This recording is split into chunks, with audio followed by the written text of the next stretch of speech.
Hello students, अभी तक हम लोगों ने क्रैश कोर्स के इस सीरीज में ऑर्गेनिक केमिस्ट्री का क्लास 12 का जो सिलेबस था वो पूरा कंप्लीट कर लिया है। प्रीवियस लेक्चर्स में हम लोगों ने पॉलीमर्स का डिस्कशन किया, उसके कॉन्सेप्ट और पीवाईक्यूज को हमने समझा। And today we are going to start with the physical chemistry. Class 12 का फिजिकल केमिस्ट्री का जो इंपॉर्टेंट चैप्टर है थर्मोडायनामिक्स, आज हम उससे स्टार्ट करने वाले। ऑन एन एवरेज 3 क्वेश्चंस का वेटेज सीईटी एग्जाम के अंदर है। क्वेश्चंस मैक्सिमम कैलकुलेशन बेस्ड है, बट थोड़े थियरी बेस्ड क्वेश्चंस भी आते हैं। इसका थियरी पार्ट एक बार हमें समझना होगा, और उसके फॉर्मूलेज अगर हम याद कर लेते हैं तो easily you can solve the questions in CT exams. तो let's start with the thermodynamics, it's concept as well as PYQs. तो थर्मोडायनामिक्स समझने के लिए सबसे पहले हमें इसके जो छोटे छोटे कॉन्सेप्ट है इसको हमें ध्यान में रखना पड़ेगा। तो पहला कॉन्सेप्ट आता है इसका कि what is mean by the system and what is mean by the surrounding. तो सिस्टम बेसिकली क्या होता है? सिस्टम वो पार्ट होता है जिसका हम स्टडी कर रहे हैं। सराउंडिंग क्या है? जिसका हम स्टडी नहीं कर रहे। जैसे मान लीजिए एक बीकर के अंदर वाटर देके रखा हुआ है, हम वाटर के बारे में स्टडी कर रहे हैं कि वाटर का बॉइलिंग पॉइंट क्या है, इसका मेल्टिंग पॉइंट क्या है, इसके अंदर किस टाइप का अरेंजमेंट है, एटम के अरेंजमेंट कैसे है, बॉन्डिंग कैसा है। इन सब का स्टडी जो है वो बेसिकली वो सिस्टम है। अब वाटर जो वो बीकर के अंदर रखा हुआ है या दूसरे किसी कंटेनर के अंदर रखा हुआ है, तो हम उस कंटेनर की वॉल है या उस कंटेनर के बाहर का जो एटमॉस्फेयर उसके बारे में अगर स्टडी नहीं कर रहे तो that will be called the surrounding. तो सिस्टम बेसिकली क्या है? System is the part of the universe which is under consideration. जो भी चीजों का हम स्टडी कर रहे हो सिस्टम में, जिसका हम स्टडी नहीं कर रहे वो हमारे लिए सराउंडिंग है। तो सबसे पहले समझना होगा सिस्टम के बेसिकली टाइप्स होते हैं: open system, close system and isolated system. Open system basically क्या है? ओपन सिस्टम वो सिस्टम है जहाँ पे there will be exchange of matter as well as energy. मान लीजिए कि एक बीकर के अंदर पानी रखा हुआ है, तो obviously the water is expose to the atmosphere, तो उसका जो अमाउंट है वो कम ज्यादा होता रहेगा। देखते हैं सिस्टम के बेसिकली टाइप्स है: open system, close system and isolated system. तो ओपन सिस्टम बेसिकली क्या कह रहा है? ओपन सिस्टम आपको ये सिखा रहा है कि अगर एक बीकर के अंदर मैंने वाटर लेकर रखा हुआ है, तो इस वाटर का जो टेम्परेचर है, इस वाटर का जो अमाउंट है वो चेंज हो सकता है। तो open system is that particular system where there will be exchange of both matter as well as energy. Exchange of both matter and energy, इसको बोला जाएगा ओपन सिस्टम। क्योंकि यहाँ पे अगर हमने वाटर को ओपन में रखा हुआ है तो some water will get evaporated, उसका जो टेम्परेचर है वो कम ज्यादा हो सकता है। तो एनर्जी का भी एक्सचेंज हुआ है और मैटर का भी एक्सचेंज हुआ है। बट अगर मान लेते हैं कि यही हमारा जो बीकर था उसको हमने क्लोज कर दिया, ठीक है, बीकर के अंदर पानी है और उस बीकर के ऊपर जो है हम लोगों ने मान लेते हैं कि कुछ हम लोगों ने उसको कवर कर दिया, उसके ऊपर कुछ तो चीज रख दी जिससे कि हमारा वाटर का जो इवेपोरेशन है हम उसको रोक सके। बट यहाँ पे बीकर के जो वॉल्स है वो अगर इंसुलेटेड नहीं है तो there will be exchange of energy, but matter यहाँ पे एक्सचेंज नहीं हो सकता है। वो हमारा जो वाटर वो इवेपोरेट होके जो है वो सराउंडिंग में नहीं जा सकता है। इसलिए यहाँ पे हम बोलेंगे there will be exchange of only energy and not matter. Exchange of energy and not matter. But suppose हमने वाटर जो लेकर रखा है, सपोज ये हमने लेकर रखा हुआ है एक थर्मास फ्लास्क के अंदर लेकर रखा, थर्मास फ्लास्क के अंदर अगर हमने वाटर को लेकर रखा हुआ है तो वाटर हमारा क्लोज है। पहले तो हमारा जो थर्मास का जो बॉटल होगा वो क्लोज है और थर्मास आइडियल है, तो हम ये सोच सकते हैं कि there will be no exchange of heat as well as. जैसे हम थर्मस फ्लास्क के अंदर मान लीजिए कि कुछ गर्म चाय रखते हैं और अगर हमारा थर्मस फ्लास्क जो है अच्छी क्वालिटी का है तो यू विल फाइंड दैट वो जो चाय है वो काफी देर तक जो है वो वैसे ही गर्म रहती है। बट ऐसा आइडियल थर्मस फ्लास्क जो है वो पॉसिबल नहीं है कि मान लीजिए सुबह आपने 6 बजे चाय भर के रखा हुआ है और शाम को 6 बजे चाय पी रहे तो उतना ही गर्म रहेगा क्या? नहीं, 100% इंसुलेशन पॉसिबल नहीं है। बट हम ये कोशिश कर सकते हैं कि the best insulation we can give. तो आइसोलेटेड सिस्टम बेसिकली आपको क्या सिखा रहा है कि there will be no exchange of matter as well as energy. मतलब यहाँ पे हम ये बोलेंगे टेक्निकली कि no exchange of matter and energy.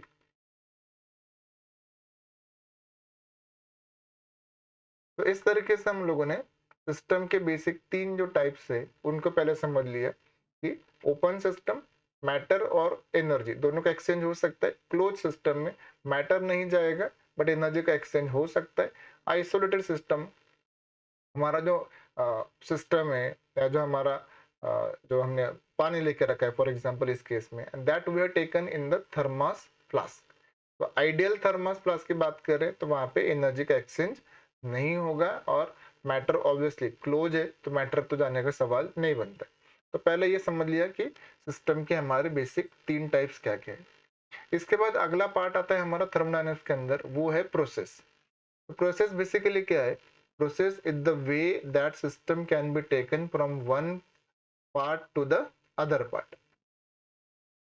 Process के अंदर हमारे पास मेनली आइसोथर्मल प्रोसेस है। आइसोथर्मल प्रोसेस के नाम से पता चल रहा है कि यहाँ पे जो टेम्परेचर है वो हमारा कांस्टेंट रहने वाला है। अब टेम्परेचर अगर कांस्टेंट रहने वाला है तो इनिशियल टेम्परेचर फाइनल टेम्परेचर दोनों सेम रहेगा। तो हम बोल सकते हैं कि change in temperature delta T जो है final temperature minus initial temperature, ये वैल्यू आपका 0 रहेगा। आइसोथर्मल प्रोसेस के लिए एक और इम्पोर्टेंट चीज हमें याद रखनी पड़ेगी कि सिस्टम का जो इंटरनल एनर्जी होता है जिसके बारे में आगे पढ़ेंगे, इंटरनल एनर्जी ये हमेशा टेम्परेचर पे डिपेंड करता है। तो इंटरनल एनर्जी के लिए हम ई या तो फिर यू लेटर यूज करते हैं एंड ई और यू जो है वो टेम्परेचर पे डिपेंड करता है। अब टेम्परेचर ही अगर कांस्टेंट है तो इंटरनल एनर्जी हमारा चेंज नहीं होगा। तो E1 और E2 मतलब इनिशियल इंटरनल एनर्जी और फाइनल इंटरनल एनर्जी हमारा सेम रहता है। इसलिए हम ऐसा कहते हैं कि जो चेंज इन इंटरनल एनर्जी है डेल्टा ई का वैल्यू जो है वो 0 रहेगा। तो आइसोथर्मल के लिए ये बहुत बार ये क्वेश्चन आपको एग्जाम में पूछा गया है कि what are the condition for the isothermal process. तो डेल्टा टी का वैल्यू 0 है, इंपॉर्टेंट है। डेल्टा ई का वैल्यू 0 है। At the same time isothermal process के लिए एक और चीज हमेशा एग्जाम में पूछी जाती है, वो है एंथैल्पी के बारे में। डेल्टा एच एंथैल्पी क्या होता है ये हम आगे स्टडी करते हैं। तो एंथैल्पी का जो चेंज इन एंथैल्पी जो होता है वो भी 0 होता है। तो हमें बेसिकली आइसोथर्मल प्रोसेस के लिए 3 चीजें इंपॉर्टेंट याद रखनी है जो एग्जाम में पूछते हैं। इवन जेई में भी बहुत बार एक क्वेश्चन पूछ चुके हैं। एक है आपका कि डेल्टा टी ऑब्वियसली 0 रहेगा, इंपॉर्टेंट है। दूसरा कि delta E change in internal energy जो है ये 0 रहेगा। और the last one is the change in enthalpy, ये पार्ट जो है ये भी आपका 0 रहता है। तो ये आपके लिए इंपॉर्टेंट हो गए आइसोथर्मल प्रोसेस के लिए। जब फैक्ट बेस्ड क्वेश्चन आते हैं तो ये छोटे छोटे सवाल हमारे यहाँ से बन जाएंगे। आइसोथर्मल प्रोसेस के बाद हमारा अगला पार्ट आ जाता है, वो है हमारा isochoric process. Isochoric process basically क्या सिखा रहा है आपको कि आइसोकोरिक का मतलब होता है कि जहाँ पे टेम्परेचर हमारा कांस्टेंट है। ठीक है, आइसो मतलब सेम, कोरिक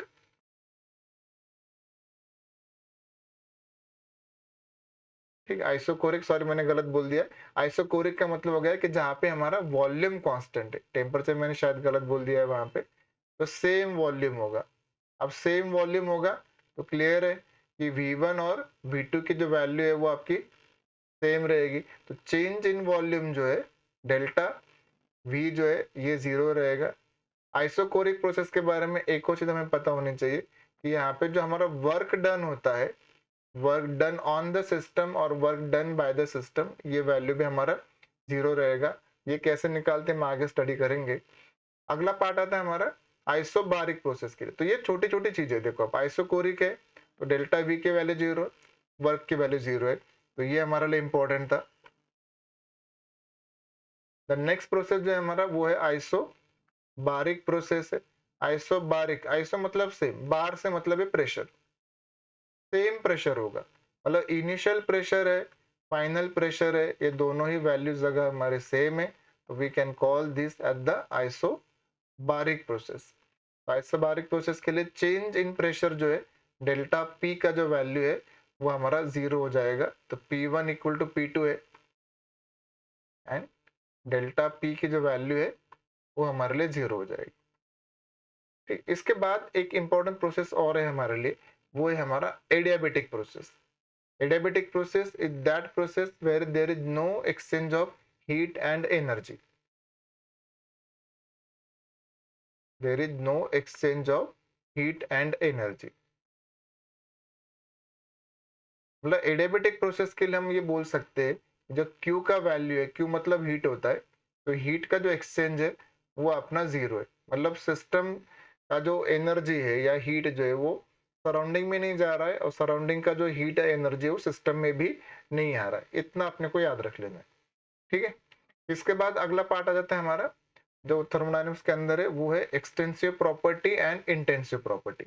इनको पहले समझ लेते हैं, फिर इन प्रोसेस के जो कुछ इंपॉर्टेंट चीजें है वो हम फर्स्ट लॉ ऑफ थर्मोडायनेमिक्स के अंदर कैसे उनको इंप्लीमेंट करना है इसको हमें समझना है। अगला पार्ट है हमारा extensive property and intensive property. Extensive property का मतलब वो फिजिकल प्रॉपर्टीज है जो बेसिकली डिपेंड करती है क्वांटिटी ऑफ मैटर के ऊपर। एक्सटेंसिव प्रॉपर्टी डेफिनेशन ये कह रहा है कि physical property which depends on the quantity of matter. तो ये समझना होगा पहले, इसे depends on quantity of matter, मतलब मैटर का जो क्वांटिटी है वो कितना है, इस चीज के ऊपर जो प्रॉपर्टी डिपेंड करेगा उसको सिंपली हम बोलेंगे एज एक्सटेंसिव प्रॉपर्टी। एग्जाम्पल के तौर पे अगर लिया जाए तो एग्जाम्पल में हो गया हमारा नंबर ऑफ मोल्स हो गया, ठीक है। 1 मोल 2 मोल, ऑब्वियसली क्वांटिटी हमारा चेंज करेगा, तो मोल ये जो प्रॉपर्टी है वो हमारा एक्सटेंसिव हो गया, ठीक है। नंबर ऑफ मोल्स हो गया, हमारा एंथैल्पी हो गया, हम आगे पढ़ेंगे एंथैल्पी के बारे में अभी।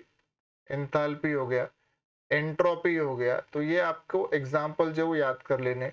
एंट्रोपी हो गया, देन गिब्स फ्री एनर्जी है, Gibbs free energy. The next example is the volume हो गया, ठीक सही। वॉल्यूम भी हम बोलते हैं कि 5 लीटर है, 10 लीटर है, 1 लीटर है, क्वांटिटी चेंज हो रहा है, तो वॉल्यूम में जो प्रॉपर्टी है वो एक्सटेंसिव हो गया अपना। वॉल्यूम हो गया, मास हो गया, 1 kg मास है, 2 kg मास है, इस तरीके से। तो जो फिजिकल प्रॉपर्टी क्वांटिटी पे डिपेंड करेगी उसको बोला गया है एक्सटेंसिव प्रॉपर्टी। और भी कुछ फिजिकल प्रॉपर्टीज है जो थर्मोडायनेमिक्स के अंदर हमारे सिलेबस में है, उसमें से एक है अपना हीट कैपेसिटी है, heat capacity, this is also extensive property. But इसके जैसा एक और प्रॉपर्टी है, स्पेसिफिक हीट होता है, वो एक्चुअल में इंटेंसिव प्रॉपर्टी होता है, ठीक है। उसको हम आगे पढ़ते हैं। तो ये कुछ एग्जांपल्स मैंने यहाँ पे ले लिए। एंथैल्पी हो गया, एंट्रोपी है, गिव्स फ्री एनर्जी है, वॉल्यूम है, मास है, heat capacity, number of moles है। This way you can define the property which depends only on the quantity of matter. अगला पार्ट आ जाता है हमारा, वो है इंटेंसिव प्रॉपर्टी का। अब यहाँ पे बच्चों को थोड़ा सा दिक्कत रहता है कि ये लॉजिकली सोच नहीं पाते इसको हमें करना कैसे। तो इंटेंसिव प्रॉपर्टी का मतलब हो गया ऐसा प्रॉपर्टी जो क्वांटिटी पे डिपेंड नहीं करेगा। मतलब यहाँ पे सिंपली बोल देंगे हम लोग, do not depend on the quantity, on quantity of matter, ठीक है। इसके अंदर हमारा पहला प्रॉपर्टी है, वो हम ले लेते हैं एग्जांपल में, हम डेंसिटी की बात करते हैं। देखो first simplest example is the density. अभी हम लोगों ने तो बोला था कि मास जो है वो हमारा एक्सटेंसिव प्रॉपर्टी है, वॉल्यूम जो हमारा वो एक्सटेंसिव प्रॉपर्टी है, बट जो डेंसिटी है, डेंसिटी बेसिकली क्या है, वो रेशो है मास अपन वॉल्यूम का। तो डेंसिटी हमारा इंटेंसिव प्रॉपर्टी, क्योंकि मान लीजिए कि हमारे पास 1 लीटर वाटर है। अब 1 लीटर वाटर, वाटर का डेंसिटी 1 किलोग्राम पर लीटर होता है, ठीक है, 1 kg पर लीटर है, या ग्राम पर लीटर, जिसको ग्राम पर एमएल जिसको हम बोलते हैं, 1 ग्राम पर एमएल। तो बेसिकली होगा क्या कि आप 100 ग्राम वाटर लेते हो तो उसका मास जो है 100 ग्राम है और एमएल भी 100 है, तो डेंसिटी तो 1 हो गया। आप अगर 200 ग्राम वाटर लेते हो तो 200 ग्राम मास और 200 ml उसका वॉल्यूम हो गया। मतलब मास बाय वॉल्यूम ये रेशो जो है ये आपका चेंज नहीं हो रहा है, इसलिए डेंसिटी जो है ये बेसिकली इंटेंसिव प्रॉपर्टी, मतलब ये क्वांटिटी पे डिपेंड नहीं कर रहा है। तो जो प्रॉपर्टी क्वांटिटी पे डिपेंड नहीं करेगा उसको बोला गया है इंटेंसिव प्रॉपर्टी। अगला फिजिकल प्रॉपर्टी हमारे इंटेंसिव में आ जाता है, ये है मोलैरिटी। मोलैरिटी हो गया, आपके पास ये नॉर्मेलिटी हो गया,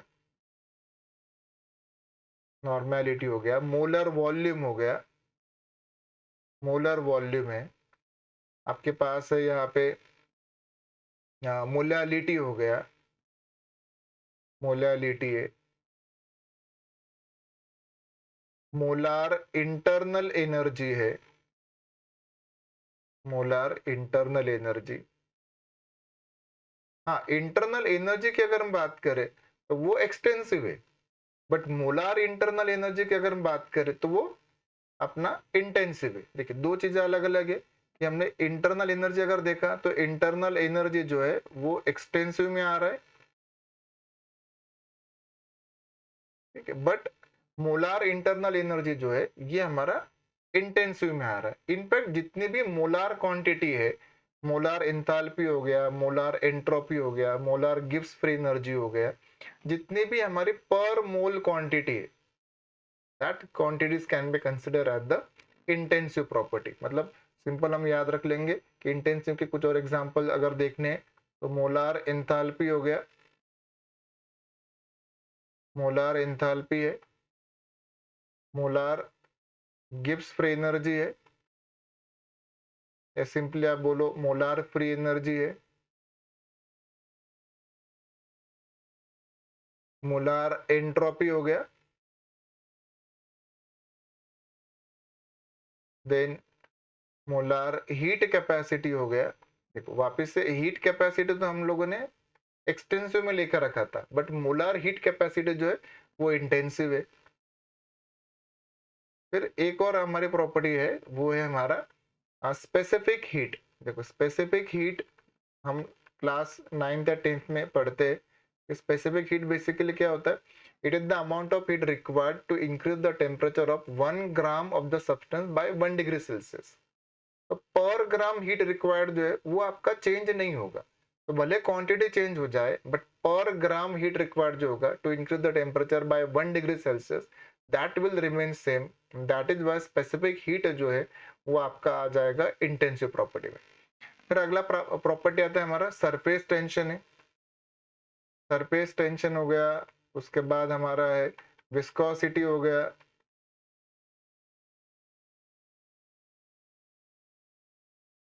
विस्कोसिटी है। फिर हो गया अपना EMF, electromotive force, electromotive force is also the intensive property.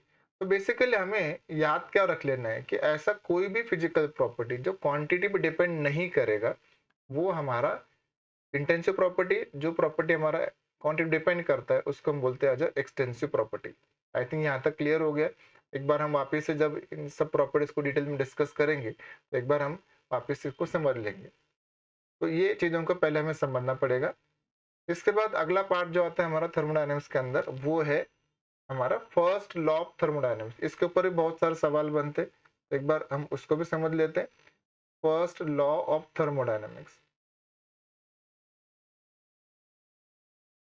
अब इसका स्टेटमेंट आपको क्या सिखाता है,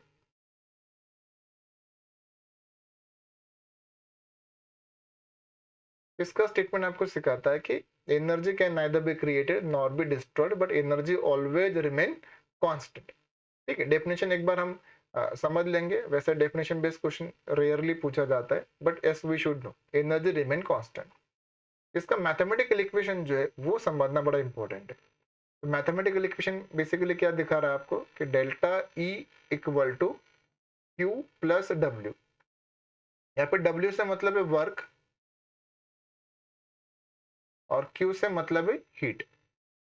अब यहाँ पे हमें कुछ इंपॉर्टेंट जो कन्वेंशन है वो समझना पड़ेगा। डेल्टा ई जो है वो है आपका change in internal energy, this is change in internal energy.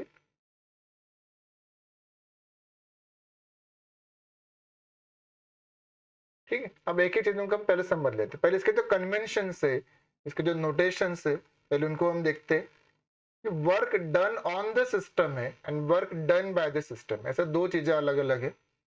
तो पहले एक चीज समझ लेते हैं कि work done on the system है,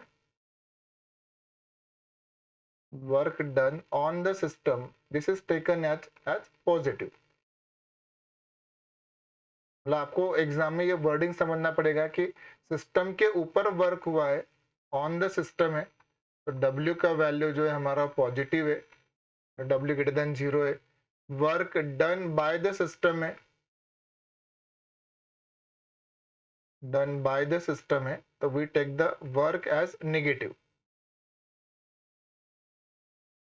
यहाँ पे W हमारा नेगेटिव हो जाता है। Heat absorb by the system है तो उसको पॉजिटिव लिया जाता है, और heat loss by the system है तो उसको नेगेटिव लिया जाता है। तो अगला पार्ट देख लेंगे हम लोग, heat absorb by the system, this is taken as positive. तो Q का वैल्यू जो है वो ग्रेटर देन 0 है। And heat loss by the system है, या हीट रिलीज बोला गया है, हीट रिलीज या लॉस, ऐसा कोई भी एक वर्ड अगर बोला गया है, सिस्टम का लॉस, लॉस को हम दिखाते हैं माइनस साइन से। टेक्निकली फिजिक्स और केमिस्ट्री के अंदर थोड़ा कन्वेंशन उल्टा चलता है। तो केमिस्ट्री के अंदर हम दिखाते हैं कि heat loss by the system जो है वो नेगेटिव होता है। ये चीजों को पहले समझना पड़ेगा। अब पहले हम समझ लेते हैं कि ये वर्क डन होता क्या है, इंटरनल एनर्जी बेसिकली कॉन्सेप्ट क्या है। अगर चीज समझ में आ गई तो फर्स्ट लॉ ऑफ थर्मोडायनामिक्स का जो मैथमेटिकल स्टेटमेंट है और आपका जो इक्वेशन है वो आपको क्लियर हो जाएगा। And why we say that internal energy is temperature dependent. चलिए देखते हैं। सबसे पहले हम लिखते हैं कि इंटरनल एनर्जी बेसिकली है क्या, और इंटरनल एनर्जी को हम इंडिकेट करते हैं बाय द सिंबल ई से दिखा सकते हैं, या कुछ बुक्स में इसको यू भी लिखा हुआ है, जिसे कैन बी इंडिकेट बाय ई और यू।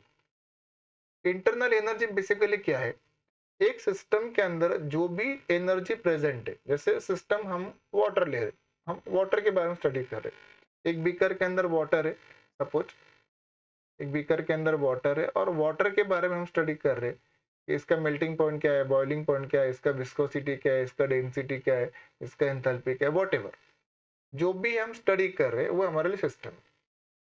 तो हर सिस्टम के पास कुछ उसका खुद का इंटरनल एनर्जी। तो इंटरनल एनर्जी बेसिकली क्या है, it the sum of all kind of energy associated with the particular system. उसमें कौन कौन सी एनर्जी हो गई, उसमें एनर्जी हो गई काइनेटिक एनर्जी हो गया, प्लस पोटेंशियल एनर्जी हो गया, प्लस इसका वाइब्रेशनल एनर्जी हो गया, प्लस इसका रोटेशनल एनर्जी हो गया। मतलब जो भी आप एनर्जी इसके बारे में सोच सकते हैं, फिलहाल आप ये समझो कि इन सबका जो सम है, sum of all kind of energy associated with the system, it simply called the internal energy. ठीक है। तो इंटरनल एनर्जी जो है ये बेसिकली डिपेंड करता है टेम्परेचर के ऊपर, क्योंकि हमने ऐसा पढ़ा है स्टेट्स ऑफ मैटर में कि काइनेटिक एनर्जी जो होता है, kinetic energy is basically given by the formula 3/2 nRT। अब 3/2 तो नंबर है, एन नंबर है, आर आपका कांस्टेंट है, तो हम यहाँ पे सीधा बोल देंगे काइनेटिक एनर्जी जो है वो टेम्परेचर से प्रोपोर्शनल है। अब वाटर के हम एग्जांपल देख रहे हैं, तो वाटर के जो मॉलिक्यूल्स होंगे obviously they are constantly moving here and there. उस बीकर के अंदर उनकी मूवमेंट है, उनके बॉन्ड्स है, उनके कोलिजन्स हो रहा है, मतलब उन मॉलिक्यूल्स के पास कुछ एनर्जी है। जो भी एनर्जी है उसको बोल रहे हैं हम लोग as a internal energy.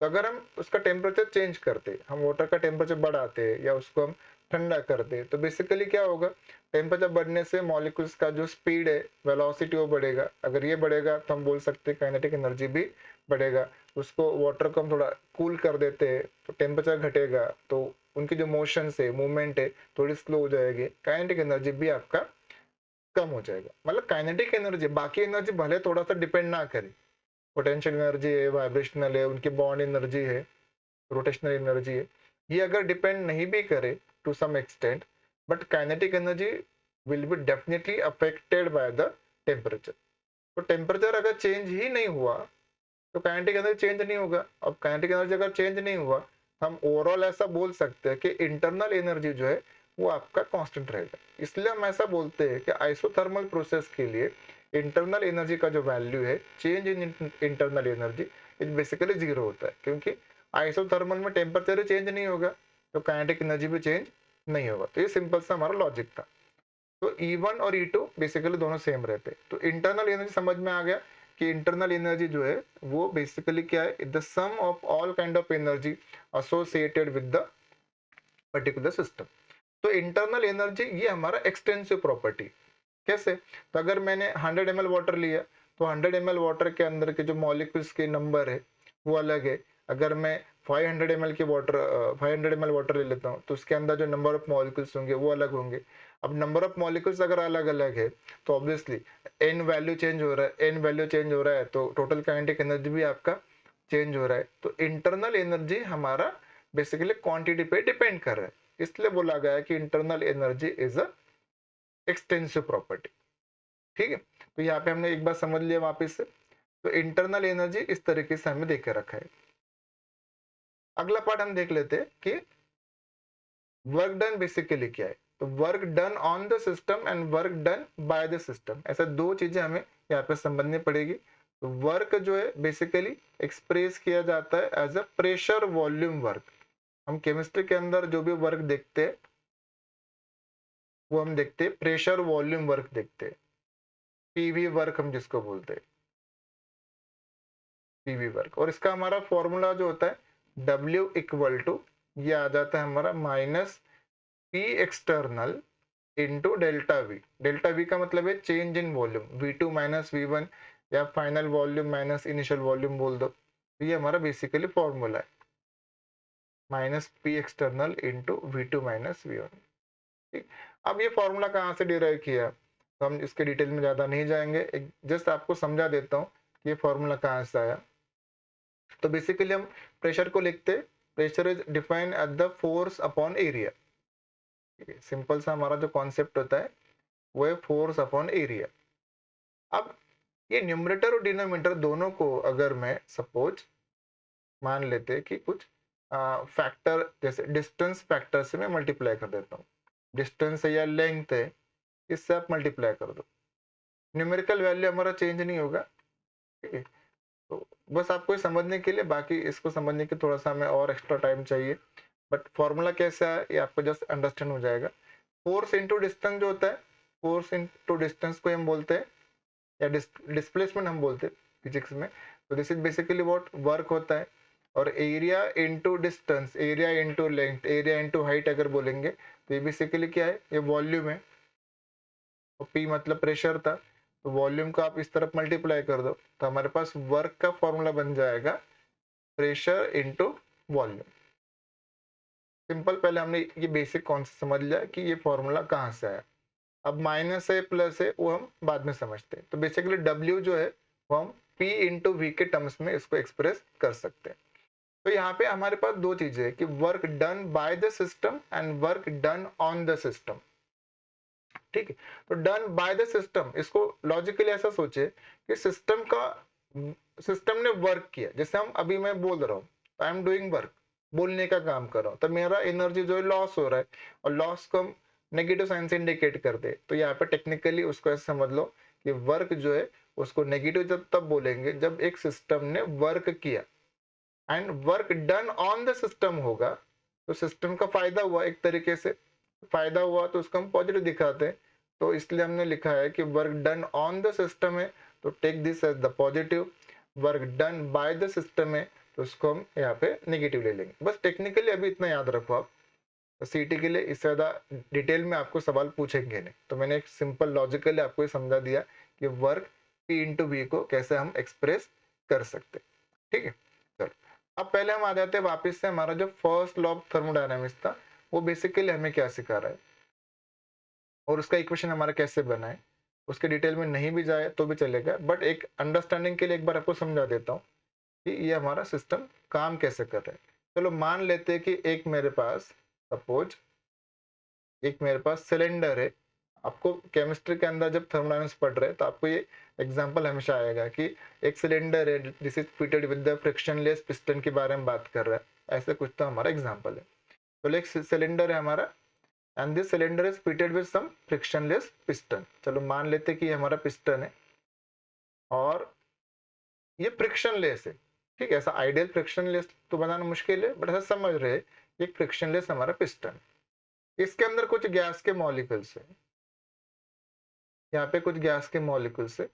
Gas के मॉलिक्यूल्स है, इनका खुद का कुछ इंटरनल एनर्जी होगा ऑब्वियसली, भैया ये मॉलिक्यूल्स मूवमेंट कर रहे हैं तो उनके पास काइनेटिक एनर्जी होगा, पोटेंशियल एनर्जी होगा, इनके आपका खुद का वाइब्रेशन हो रहा है, रोटेशन हो रहा है, तो इनके पास खुद का कुछ तो एनर्जी है।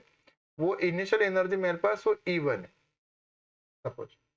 अब हमने क्या किया, इस सिलेंडर को बाहर से जो है कुछ हीट हमने सप्लाई कर दिया। हीट सप्लाई किया मतलब हीट सिलेंडर के अंदर जा रहा है, या हमारा जो गैस के मॉलिक्यूल्स है हीट को एब्जॉर्ब कर रहे, इसलिए इसको मैंने प्लस क्यू लिख दिया। अब होगा क्या, बेसिकली जब हीट अंदर जाएगा तो गैस हमारा एक्सपांड होगा। गैस हमारा अगर एक्सपांड हो रहा है तो वो क्या करेगा, ये जो पिस्टन है इसको बाहर की तरफ पुश करेगा। मतलब बाहर की तरफ पुश कर रहा है, और चलो यहाँ पे मान लेते हैं कि मेरा कोई एक ऑब्जेक्ट है, वो ए पोजीशन पे। जब ये पिस्टन बाहर गया तो इस पिस्टन ने इस ऑब्जेक्ट को जो है वो स्ट्राइक किया। जब स्ट्राइक किया तो ये ऑब्जेक्ट जो है यहाँ से डिस्प्लेस होते हुए कुछ एक बी जगह पे जाके रुका। तो ऑब्जेक्ट के ऊपर एक फोर्स अप्लाई हुआ, और फोर्स इनटू डिस्प्लेसमेंट मतलब वर्क हुआ। तो वर्क किसने किया, तो वर्क वो गैस ने किया। ठीक है, वर्क जो है वो गैस ने किया। गैस हमारे लिए क्या था, सिस्टम था। Work done by the system it's taken as negative. Gas का एक्सपेंशन हुआ, पिस्टन बाहर गया, पिस्टन ने उस ऑब्जेक्ट को स्ट्राइक किया, ऑब्जेक्ट अपना ए पोजीशन से डिस्प्लेस होके बी पोजीशन पे पहुंच गया। तो फोर्स इनटू डिस्प्लेसमेंट रहा। ठीक है, this is simply force into displacement, मतलब हमें वर्क मिला। इस तरीके से आप वर्क को समझो। तो सिस्टम ने वर्क किया था, इसलिए सिस्टम का लॉस हो रहा है, तो उसको हम बोलेंगे एज अ वर्क। तो अब थर्मोडायनामिक्स का यहाँ पे कॉन्सेप्ट आया कहाँ से, तो देखिए, तो पहले इंटरनल एनर्जी कितना था, E1 था। E1 एनर्जी था, हमने Q जितनी एनर्जी सप्लाई किया। तो सिस्टम के पास अब एनर्जी कितना हो गया, सिस्टम के पास अब एनर्जी हो गया पहले से E1 जितने एनर्जी था, E1 जितने एनर्जी था, Q जितना हमने सप्लाई कर दिया, इतना भी सिस्टम के पास एनर्जी। तो इतने एनर्जी में से सिस्टम ने क्या किया, कुछ एनर्जी सिस्टम ने यूज कर लिया उस पिस्टन को धक्का देने के लिए, वर्क करने के लिए। मतलब सिस्टम में से कुछ एनर्जी लॉस हो गया। जैसे मेरे पास एनर्जी पहले मान लो कि 100 जूल था, फिर कुछ एनर्जी मुझे बाहर से कहीं से मिला, 50 जूल मेरे पास एनर्जी है।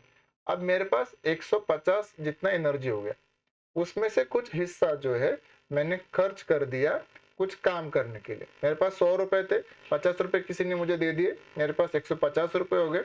मैंने से उसमें से कुछ रुपए जो है, मान लीजिए कि 30 रुपीज मैंने उसमें से खर्च कर दी। तो मेरे पास बचे कितने, पहले 100 थे, फिर 50 आए, 30 मैंने खर्च कर दिए। तो 30 मुझे लॉस दिखाना पड़ेगा, माइनस करना पड़ेगा। सेम यहाँ पे केस है, एनर्जी पहले E1 था, Q जितना एनर्जी आया, एनर्जी हो गया E1 प्लस Q, उसमें से वर्क करने के लिए कुछ एनर्जी लॉस हो गया, वर्क करने के लिए कुछ एनर्जी हमारा लॉस हो गया। तो इसको मैं दिखा दिया, W को माइनस कर देता। तो मेरे पास बचा एनर्जी कितना है, तो ओवरऑल मेरे पास बचा, पहले मेरे पास E1 था, Q आया, और उसमें से W जितना माइनस कर दे। तो बचा हुआ जो एनर्जी है वो बेसिकली मेरे पास कितना है, वो है मेरे पास E2 जितना है। अब इस E1 को अगर मैं इस तरफ शिफ्ट कर दूं, तो मेरे पास यहाँ पे इक्वेशन बन जाएगा कि E2 माइनस E1 जो है, इसका वैल्यू आ जाएगा मेरे पास प्लस Q माइनस W। और यही हमारा थर्मोडायनेमिक्स का फर्स्ट लॉ का मैथमेटिकल इक्वेशन है कि E2 माइनस E1 मतलब ही डेल्टा E है, और वहां पे Q माइनस W या Q प्लस W। अब वो डिपेंड करेगा कि work done on the system है या work done by the system है। यहाँ पे basically done by the system था, इसलिए हमने माइनस ले लिया। यहाँ पे अगर work done on the system होता, मतलब मैंने बाहर से हीट सप्लाई किया और पिस्टन को बाहर से मैंने दबा दिया, पिस्टन को अगर मैंने कंप्रेस कर दिया, तो मैं बोलूंगा कि मैं सिस्टम के ऊपर काम कर रहा हूँ, तो सिस्टम का फायदा हो रहा है, तो मुझे वहां पे प्लस W लिखना पड़ेगा। उस केस में मेरा जो फॉर्मूला है वो बन जाएगा delta E equal to Q plus W। तो आपको थर्मोडायनेमिक्स का जो इक्वेशन है उसको इस तरीके से समझ लेना है कि वर्क जो है डन बाय द सिस्टम है या डन ऑन द सिस्टम, उस बेसिस पे हम उसका जो फॉर्मूला है डेल्टा E का वो डिफाइन करते हैं। चलो, आई थिंक यहाँ तक क्लियर हो गया। अगले पार्ट में अपन लोग चलते हैं। ठीक है, अब देखिए यहाँ पे आपके पास और जो क्वेश्चन वो कैसे आ जाएंगे, पहले हम उनको समझ लेते हैं। तो मैथमेटिकल इक्वेशन वापस से मैं लिखता हूँ, फर्स्ट लॉ ऑफ थर्मोडायनामिक्स का delta E equal to Q plus W। हमें क्या क्या चीजें याद रखनी है, हमें एक चीज याद रखनी पड़ेगी कि जो इंटरनल एनर्जी है E, वो टेम्परेचर पे डिपेंड करता है और टेम्परेचर से प्रोपोर्शनल है। इसलिए अगर टेम्परेचर कांस्टेंट है तो आइसोथर्मल प्रोसेस के लिए डेल्टा ई का जो वैल्यू है वो 0 हो जाएगा। This is for the isothermal process. Now if you put the delta E value 0, देखो अब यहाँ से हमारा जो थर्मोडायनामिक्स के जो क्वेश्चंस होते हैं वो कैसे अपने क्वेश्चन बनेंगे। पहला केस देखते हैं कि अगर हमारा क्वेश्चन जो है वो आइसोथर्मल प्रोसेस के लिए है, तो आइसोथर्मल प्रोसेस के लिए हमने डिफाइन कर दिया कि डेल्टा ई का जो वैल्यू है वो हमारा 0 है। अब डेल्टा ई अगर 0 होगा तो क्लियर है कि यहाँ पे Q प्लस W का वैल्यू 0 है, मतलब Q equal to minus W है। या फिर हो सकता है कि अगर मैं इक्वेशन लिख देता हूँ delta E equal to Q minus W लिखता, तो मेरे पास एक और चीज बन सकती थी, वो बन सकती थी कि वो W जो इधर आके प्लस हो जाएगा, तो Q equal to minus W बोल दो, या तो मैं इसको बोल देता हूँ कि माइनस Q और इक्वल टू प्लस W। ठीक, अब इन दोनों के अलग अलग मतलब है। देखो plus Q equal to minus W लिखा है, तो इसका मतलब ये है कि सिस्टम को हमने बाहर से हीट सप्लाई किया और that heat is utilised to do work by the system on the surrounding. क्या बोल रहे हैं कि Q equal to minus W है, इसका मतलब वो बोलना चाह रहा है कि system absorb heat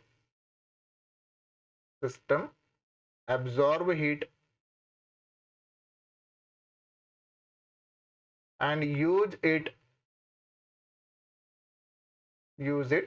to do some work on the surrounding, बाहर की तरफ हमारा पिस्टन मूव कर रहा है, ऐसा समझो आप, तो सराउंडिंग के ऊपर वर्क हो रहा है। मतलब जितना हीट आया 5 जूल हीट आया और 5 जूल का 5 जूल पूरा का पूरा सिस्टम ने यूज कर लिया वर्क के लिए, ये उसका कहने का मतलब है। जब minus Q equal to plus W ले रहे, तो माइनस Q मतलब सिस्टम ने हीट लॉस कर दिया and W work is done on the system. मतलब यहाँ पे इसका टेक्निकल मीनिंग क्या हो गया कि work done on the system,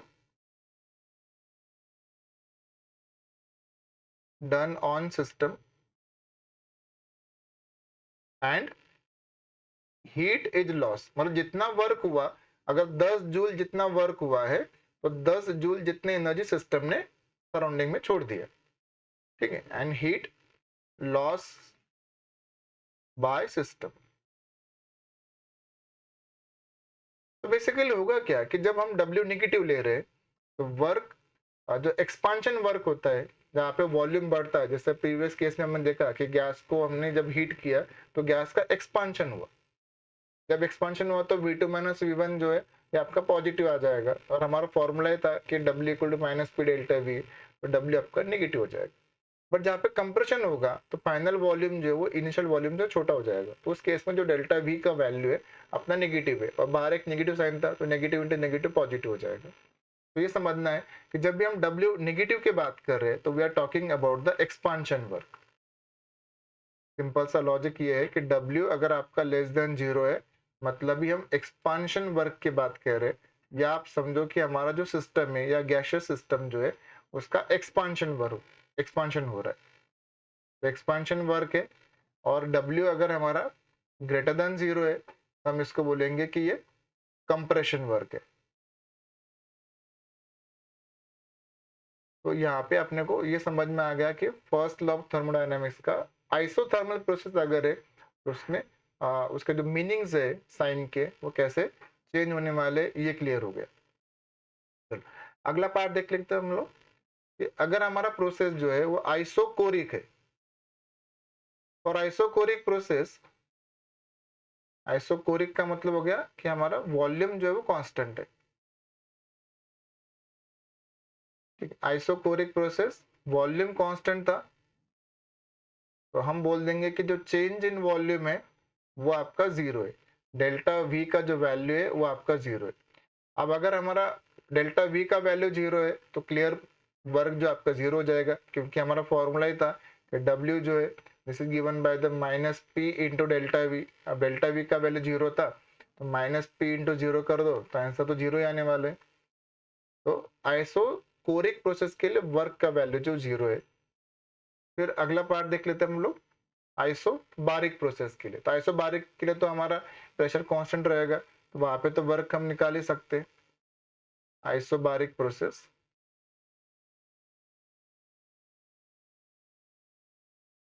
for isobaric process work will be simply given by the minus P external into delta V।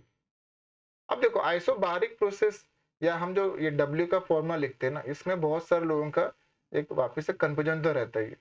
Exam में सवाल कैसे पूछते हैं कि reversible process, irreversible process, work done against constant external pressure.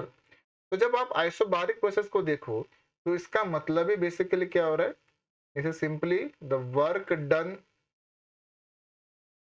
Work done against constant external pressure. Exam में अगर आपको ऐसा वर्ड दिखे, स्टेटमेंट दिखे कि work done against constant external pressure, मतलब बाहर का प्रेशर कांस्टेंट है बट फिर भी गैस का कंप्रेशन या एक्सपांशन हो रहा है, ठीक है, तो ये फॉर्मूला हमारे लिए बिल्कुल सही है, constant external pressure. Then the formula will be minus P external into delta V, ये आपका फॉर्मूला आ जाएगा, ठीक है। तो ये हमारा आइसोबारिक प्रोसेस के लिए हो गया। यही फॉर्मूला हम यूज कर सकते हैं फॉर द इरिवर्सिबल प्रोसेस, और इरिवर्सिबल प्रोसेस जिस प्रोसेस को हम रिवर्स नहीं कर सकते, ठीक है। For irreversible process also the formula will remain same. तो एग्जाम में चीज थोड़ी ध्यान में रखनी है कि हमारा जो क्वेश्चन है उसमें जो लैंग्वेज यूज किया गया है वो work done against constant external pressure था या वो इरिवर्सिबल प्रोसेस की बात कर रहा था। दोनों में या आइसोबारिक होगा तो भी फॉर्मूला हमारा सेम रहेगा, ठीक। अगला पार्ट हमारा आ जाता है कि हमारा प्रोसेस अगर मान लेते हैं कि वो एडियाबेटिक था। अब देखो इसमें भी बहुत सारे कंफ्यूजन है, इनफैक्ट जेई में भी बड़े अच्छे सवाल इसके बने हुए हैं, तो एक बार समझ लेते। हो सकता है कि आपका जो सीटी का एग्जाम है इसमें भी एक अच्छा क्वेश्चन बने। आप एडियाबेटिक प्रोसेस वो प्रोसेस था जहाँ पे कोई हीट का एक्सचेंज नहीं हो रहा था। हम लोगों ने हमारा जो वाटर है या सिस्टम जो है उसको एक आइडियल थर्मास फ्लास्क के अंदर लेकर रखा हुआ है। तो क्लियर है कि Q का वैल्यू जो 0 है, मतलब no exchange of heat, surrounding से हीट सिस्टम में भी नहीं आ रहा है, सिस्टम का हीट सराउंडिंग में भी नहीं जा रहा है। तो फर्स्ट लॉ ऑफ थर्मोडायनामिक्स के हिसाब से एडियाबेटिक प्रोसेस के लिए हमारा इक्वेशन क्या बनेगा, तो delta E equal to Q plus W था। अब हमने अगर क्यू को 0 कर दिया, देखिए अगर क्यू को 0 करते हैं तो फिर इसके दो मतलब निकल सकते हैं। इसके जब दो मतलब निकलेंगे तो एक तो हो गया कि क्यू का वैल्यू 0 है, तो मैथमेटिकली तो मैं ऐसा लिख सकता हूँ कि डेल्टा ई का वैल्यू डब्ल्यू है, delta E equal to plus W, या फिर मैं लिख सकता हूँ mathematically minus delta E equal to minus W लिख सकता हूँ, तो दोनों तरफ माइनस साइन है, तो मैथमेटिकल बोलूंगा अरे इसको तो एलिमिनेट कर दो, डेल्टा इक्वल डब्ल्यू है। देखो बोलने में कोई फर्क नहीं पड़ रहा है बट इसकी मीनिंग अलग अलग है। जब आप डेल्टा ई इक्वल डब्ल्यू, मतलब हमने यहाँ पे क्या किया है, हमने यहाँ पे बोला है कि डेल्टा ई ग्रेटर देन 0 है और डब्ल्यू भी ग्रेटर देन 0 है, इसका मतलब अलग है। जब आप बोलोगे कि डेल्टा ई ग्रेटर देन 0 है तो इसका क्लियर मतलब है कि हमारा जो इंटरनल एनर्जी वो बढ़ रहा है। देखो यहाँ पे क्लियर मतलब हो गया कि E2 माइनस E1 का वैल्यू जो है वो ग्रेटर देन 0 है, मतलब मैथमेटिकली आप ये कहना चाह रहे हो कि E2 जो है वो E1 से बड़ा है। बट E2 जो है या इंटरनल एनर्जी जो है वो तो टेम्परेचर पे डिपेंड करता है। अब E2 अगर ज्यादा है तो T2 भी ज्यादा होगा, T2 मतलब T फाइनल जो है, तो T फाइनल टेम्परेचर जो है वो greater then T initial temperature होगा। फाइनल टेम्परेचर इनिशियल टेम्परेचर से ज्यादा है मतलब हीटिंग हो रहा है, तो ये क्लियरली आपको दिखा रहा है कि हीटिंग प्रोसेस है, हीटिंग प्रोसेस है। और W आपका ग्रेटर देन 0 है, W ग्रेटर देन 0 है मतलब work is done on the system है। W ग्रेटर देन 0 का मतलब ही हो गया वर्क हमारा कंप्रेशन है, वर्क इज कंप्रेशन या कंप्रेशन वर्क ऐसा बोल दो आप। मतलब यहाँ पे हमारा जो गैस का वॉल्यूम होगा वो कम हो रहा है और गैस का टेम्परेचर बढ़ेगा। तो एडियाबेटिक प्रोसेस में ध्यान में रखे कि क्वेश्चन आता है कि what are the condition for the heating process. The condition for heating process is that Q पहले 0 होना चाहिए, आपका जो डेल्टा ई है वो ग्रेटर देन 0 होना चाहिए और W जो आपका वो भी ग्रेटर देन 0 होना चाहिए। तो ये हमारे कंडीशंस होती है हीटिंग प्रोसेस के लिए, ठीक है। वैसे ही हमने जो दूसरा एस्पेक्ट देखा था इसका कि minus delta E equal to minus W है ना। यहाँ पे हम बेसिकली क्या कहना चाह रहे हैं कि डेल्टा ई नेगेटिव है आपका, ठीक है। डेल्टा ई अगर आपका नेगेटिव है तो आप ये बोलना चाह रहे हो कि फाइनल इंटरनल एनर्जी जो है वो इनिशियल इंटरनल एनर्जी से कम है। मैथमेटिकली इसको आप दिखा सकते हो कि ई फाइनल जो है वो लेस देन ई इनिशियल है, बट ई तो टेम्परेचर पे डिपेंड करता है। तो टी फाइनल जो होगा, T final will be less than T initial है। फाइनल टेम्परेचर इनिशियल टेम्परेचर से कम है, मतलब यहाँ पे टेम्परेचर डिक्रीज हुआ है, तो चीजें ठंडी हो गई, कूल डाउन हो गया। मतलब ये क्लियरली आपको दिखा रहा है कि ये कूलिंग प्रोसेस का एग्जांपल है, ये कूलिंग प्रोसेस है। तो कूलिंग प्रोसेस के लिए हम ये ध्यान में रखेंगे कि डेल्टा ई आपका नेगेटिव है और वर्क जो है वो भी आपका नेगेटिव है। Work is done by the system हो गया, W नेगेटिव है और डेल्टा ई का वैल्यू जो है वो भी आपका नेगेटिव है। तो ये हमने समझ लिया adiabatic process, isothermal process, isochoric process, isobaric process और फर्स्ट लॉ ऑफ थर्मोडायनामिक्स के जो नोटेशंस है वो कैसे चेंज हो जाते हैं। तो ये थोड़ा सा इंपॉर्टेंट पार्ट था। फिर अगला पार्ट हमारा आ जाता है वो है आइसोथर्मल और रिवर्सिबल प्रोसेस। पहले रिवर्सिबल प्रोसेस और इरिवर्सिबल प्रोसेस, इनको पहले हमें समझना पड़ेगा।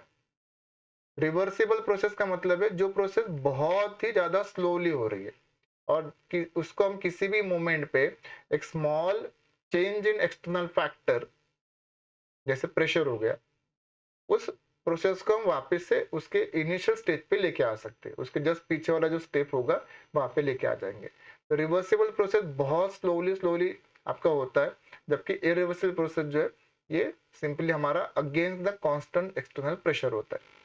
तो रिवर्सिबल प्रोसेस आप ऐसे याद रखो लॉजिकली, जिसको हम रिवर्स कर सकते हैं वो रिवर्स है, जिसको रिवर्स नहीं कर सकते वो हमारा इरिवर्सिबल प्रोसेस है।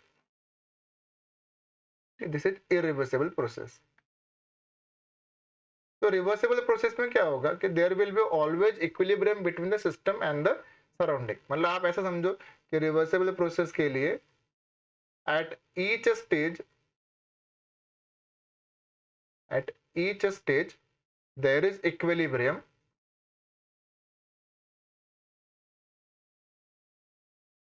equilibrium between system and the surrounding।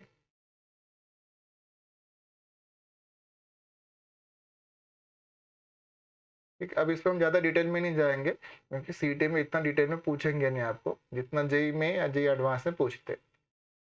बस इतना याद रखो, अगर फैक्ट बेस्ड सवाल आया तो आप ऐसे याद रखना कि रिवर्सिबल प्रोसेस बहुत स्लोली होता है, इनफाइनाइट सिमिलरली स्लोली, मतलब बहुत ही स्लो प्रोसेस है। And at each stage there is equilibrium between the system and the surrounding. Irreversible process में ऐसा नहीं है। यहाँ पे जो इक्विलिब्रियम होता है, equilibrium between system and surrounding,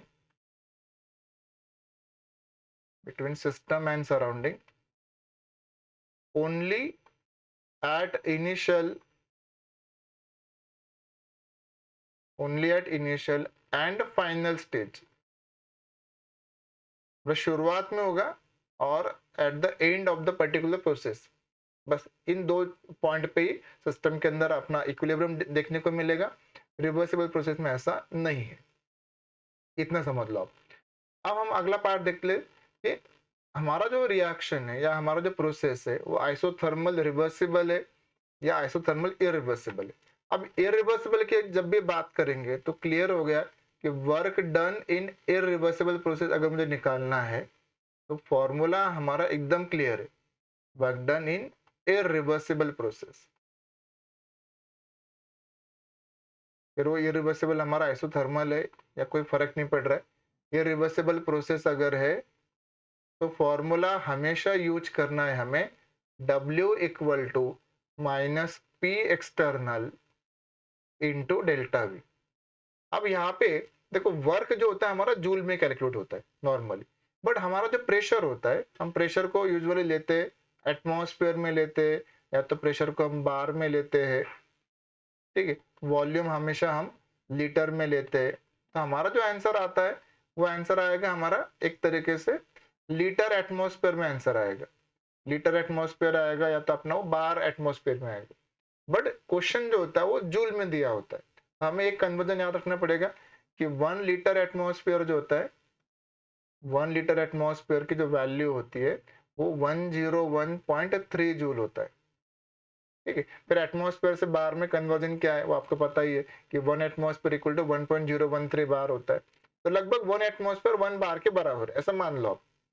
ठीक है, तो वर्क डन कैलकुलेशन में बहुत बार डाटा जो है वो वॉल्यूम जो है लीटर में दिया होता है या एमएल में दिया होगा, प्रेशर को कुछ और यूनिट में दिया होगा। तो ये समझना है, प्रेशर को हम लोग Newton per metre square pascal में भी ले सकते, डिपेंड करता है कि हमारा डाटा कैसे दिया हुआ है। तो हमें ध्यान में रखना पड़ेगा कि P इंटू वी ये हमारा वर्क है, और वर्क को हमें जूल में लेके आना है। तो जूल का एक फॉर्मूला जो होता है कि 1 joule is equal to 1 newton per metre, sorry joule को अगर हमें लेके आना है तो प्रेशर अगर हमारा पास्कल में दिख रहा है तो प्रेशर हमारा पास्कल में कैसे आ जाएगा, तो प्रेशर आ जाएगा हमारा न्यूटन पर मीटर स्क्वायर। तो वॉल्यूम हमें किस में लेना पड़ेगा, तो वॉल्यूम लेना पड़ेगा तब हमें वो मीटर क्यूब में लेना पड़ेगा। ठीक है, समझो आप कि हमारा फॉर्मूला जो था वर्क डन का वो P इंटू वी था। ठीक है, P इंटू वी था, और P जो है अगर हमारा सपोज हम ले रहे हैं उसको न्यूटन पर मीटर स्क्वायर मतलब पास्कल में ले रहे हैं, तो पास्कल में अगर हम लेंगे तो बेसिकली क्या होगा कि न्यूटन पर मीटर स्क्वायर, और हमें वॉल्यूम जो मीटर क्यूब में लेना पड़ेगा। तो एक मीटर स्क्वायर और एक मीटर स्क्वायर ऊपर से कैंसिल हो जाएगा, तो सिंपली बन जाएगा हमारा न्यूटन मीटर, और 1 न्यूटन मीटर बेसिकली 1 जूल होता है। तो यहाँ पे यो टेक्निकल जो यूनिट बेस्ड क्वेश्चंस होते हैं वहां पे बहुत बच्चे गड़बड़ कर देते हैं। प्रेशर अगर हमें न्यूटन पर मीटर स्क्वायर मतलब पास्कल में दिख रहा है तो वॉल्यूम हमें लेना पड़ेगा मीटर क्यूब में लेना पड़ेगा। तो लीटर को मीटर क्यूब में कन्वर्ट करना आना चाहिए अपने को। ठीक है, जो हम बेसिक 7 स्टैंडर्ड में कन्वर्जन पढ़ते हैं, ठीक है, ऐसे हम उसको मीटर क्यूब में कन्वर्ट कर सकते हैं। तो ये थोड़ा सा टेक्निकल नॉलेज होना चाहिए। तो ये हो गया अपना work done in irreversible process का। जब भी हम कैलकुलेशन करेंगे तब हमें क्या करना है। अब अगला हमारा जो इंपॉर्टेंट पार्ट था वो था work done in the isothermal reversible process. ठीक है, work done in isothermal reversible process. तो व्हेन यू से आइसोथर्मल है तो क्लियरली आप उसमें बोलना चाह रहे हो कि इसका जो डेल्टा ई का वैल्यू है वो 0 है। Isothermal reversible process according to the first law of thermodynamics clearly delta E का वैल्यू 0 है। डेल्टा ई अगर 0 है तो यहाँ पे Q is equal to minus W हो जाएगा। जितना हीट सिस्टम को देंगे वो सारा का सारा हीट सिस्टम यूज कर लेगा to do work on the surrounding मतलब एक्सपांशन। देखो यहाँ पे हमारे दो चीजें समझनी पड़ेगी, आइसोथर्मल रिवर्सिबल एक्सपांशन है या आइसोथर्मल रिवर्सिबल कंप्रेशन है। ठीक, तो पहले हम समझ लेते हैं कि W मतलब work in isothermal reversible expansion मतलब गैस का एक्सपांशन हुआ है। तो इसका फॉर्मूला हमारा बनेगा W equal to minus NRT L मतलब natural log to the base E होगा ln V2 by V1। Formula important है, याद कर लेना है हमें। और ये हो जाएगा अपना फॉर्मूला दूसरा minus NRT ln P1 bye P2।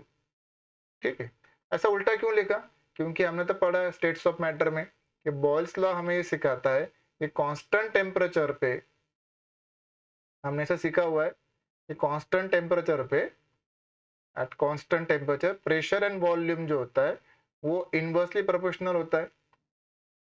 P inversely proportional to V, Boyle's law हमें सिखाता है। ठीक है, बॉयल्स लॉ के हिसाब से हम ऐसा लिख सकते हैं, इसलिए वो V2 बाई V1 था, इसको P1 बाई P2 कर दिया। ये एक्सपांशन के लिए, तो एक्सपांशन वर्क हमारा नेगेटिव होता है। कंप्रेशन वर्क की बात करेंगे तो ये साइन जो अपना ये पॉजिटिव हो जाएगा। बस इतना समझना है कि कंप्रेशन वर्क हमारा पॉजिटिव है, एक्सपांशन वर्क हमारा नेगेटिव है। अगला पार्ट हमारा आ जाता है इसके अंदर, वो है चलो एक बार हम नोट भी कर लेते कि कंप्रेशन वर्क अगर है तो W रिवर्सिबल और कंप्रेशन के बाद बोली गई है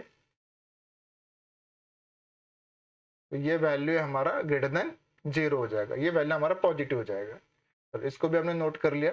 अब अगला पार्ट देख लेते हैं हम लोग, इसका ग्राफ बेस्ड क्वेश्चन जो है वो एग्जाम में पूछते हैं। तो इसका ग्राफ जो है वो कैसा आएगा, तो हमें पीवी डायग्राम समझना पड़ेगा। तो पीवी डायग्राम समझ लेते हैं एक बार, तो इसके जो वर्क वाले क्वेश्चन से आपके आसानी से हो जाएंगे। काम करते हैं, सपोज ये हमारा प्रेशर वाला एक्सिस है और यहाँ पे जो है हम एक वॉल्यूम वाला एक्सिस जो बना दे रहे हैं। तो पीवी वर्क हमें समझना है, प्रेशर वॉल्यूम वर्क है पीवी वर्क। तो बॉयल्स लॉ का जो ग्राफ है उसको याद करो। बॉयल्स लॉ का हमारा ग्राफ कैसे था, हमारा एक ऐसा कर्व आता है, बस कर्व में हमने एरो कैसे दिखा हुआ है उसके ऊपर डिपेंड करता है। देखो एरो मैंने इधर दिखाया है मतलब वॉल्यूम बढ़ रहा है, ये ग्राफ हमारा बनेगा बेसिकली एक्सपांशन के लिए। तो यहाँ पे हमारा वर्क जो है कितना आएगा, तो वर्क को हम मैथमेटिकली एक बार और समझ लेते हैं कि एरिया अंडर द कर्व होता है। ए हमारा पॉइंट है, बी हमारा फाइनल पॉइंट है। तो ए और बी के बीच में जितना भी एरिया अंडर द कर्व आ रहा है, कर्व के नीचे वाला हिस्सा, कर्व के नीचे वाला हिस्सा जितना बन रहा है वही हमारा बेसिकली वर्क है। जो भी मैं शेड कर रहा हूँ ये अपना इतना वर्क हो गया। और यहाँ पे हमारा एरो जो बी की तरफ जा रहा है तो ये दिखा रहा है कि प्रेशर कम हो रहा है और वॉल्यूम बढ़ रहा है।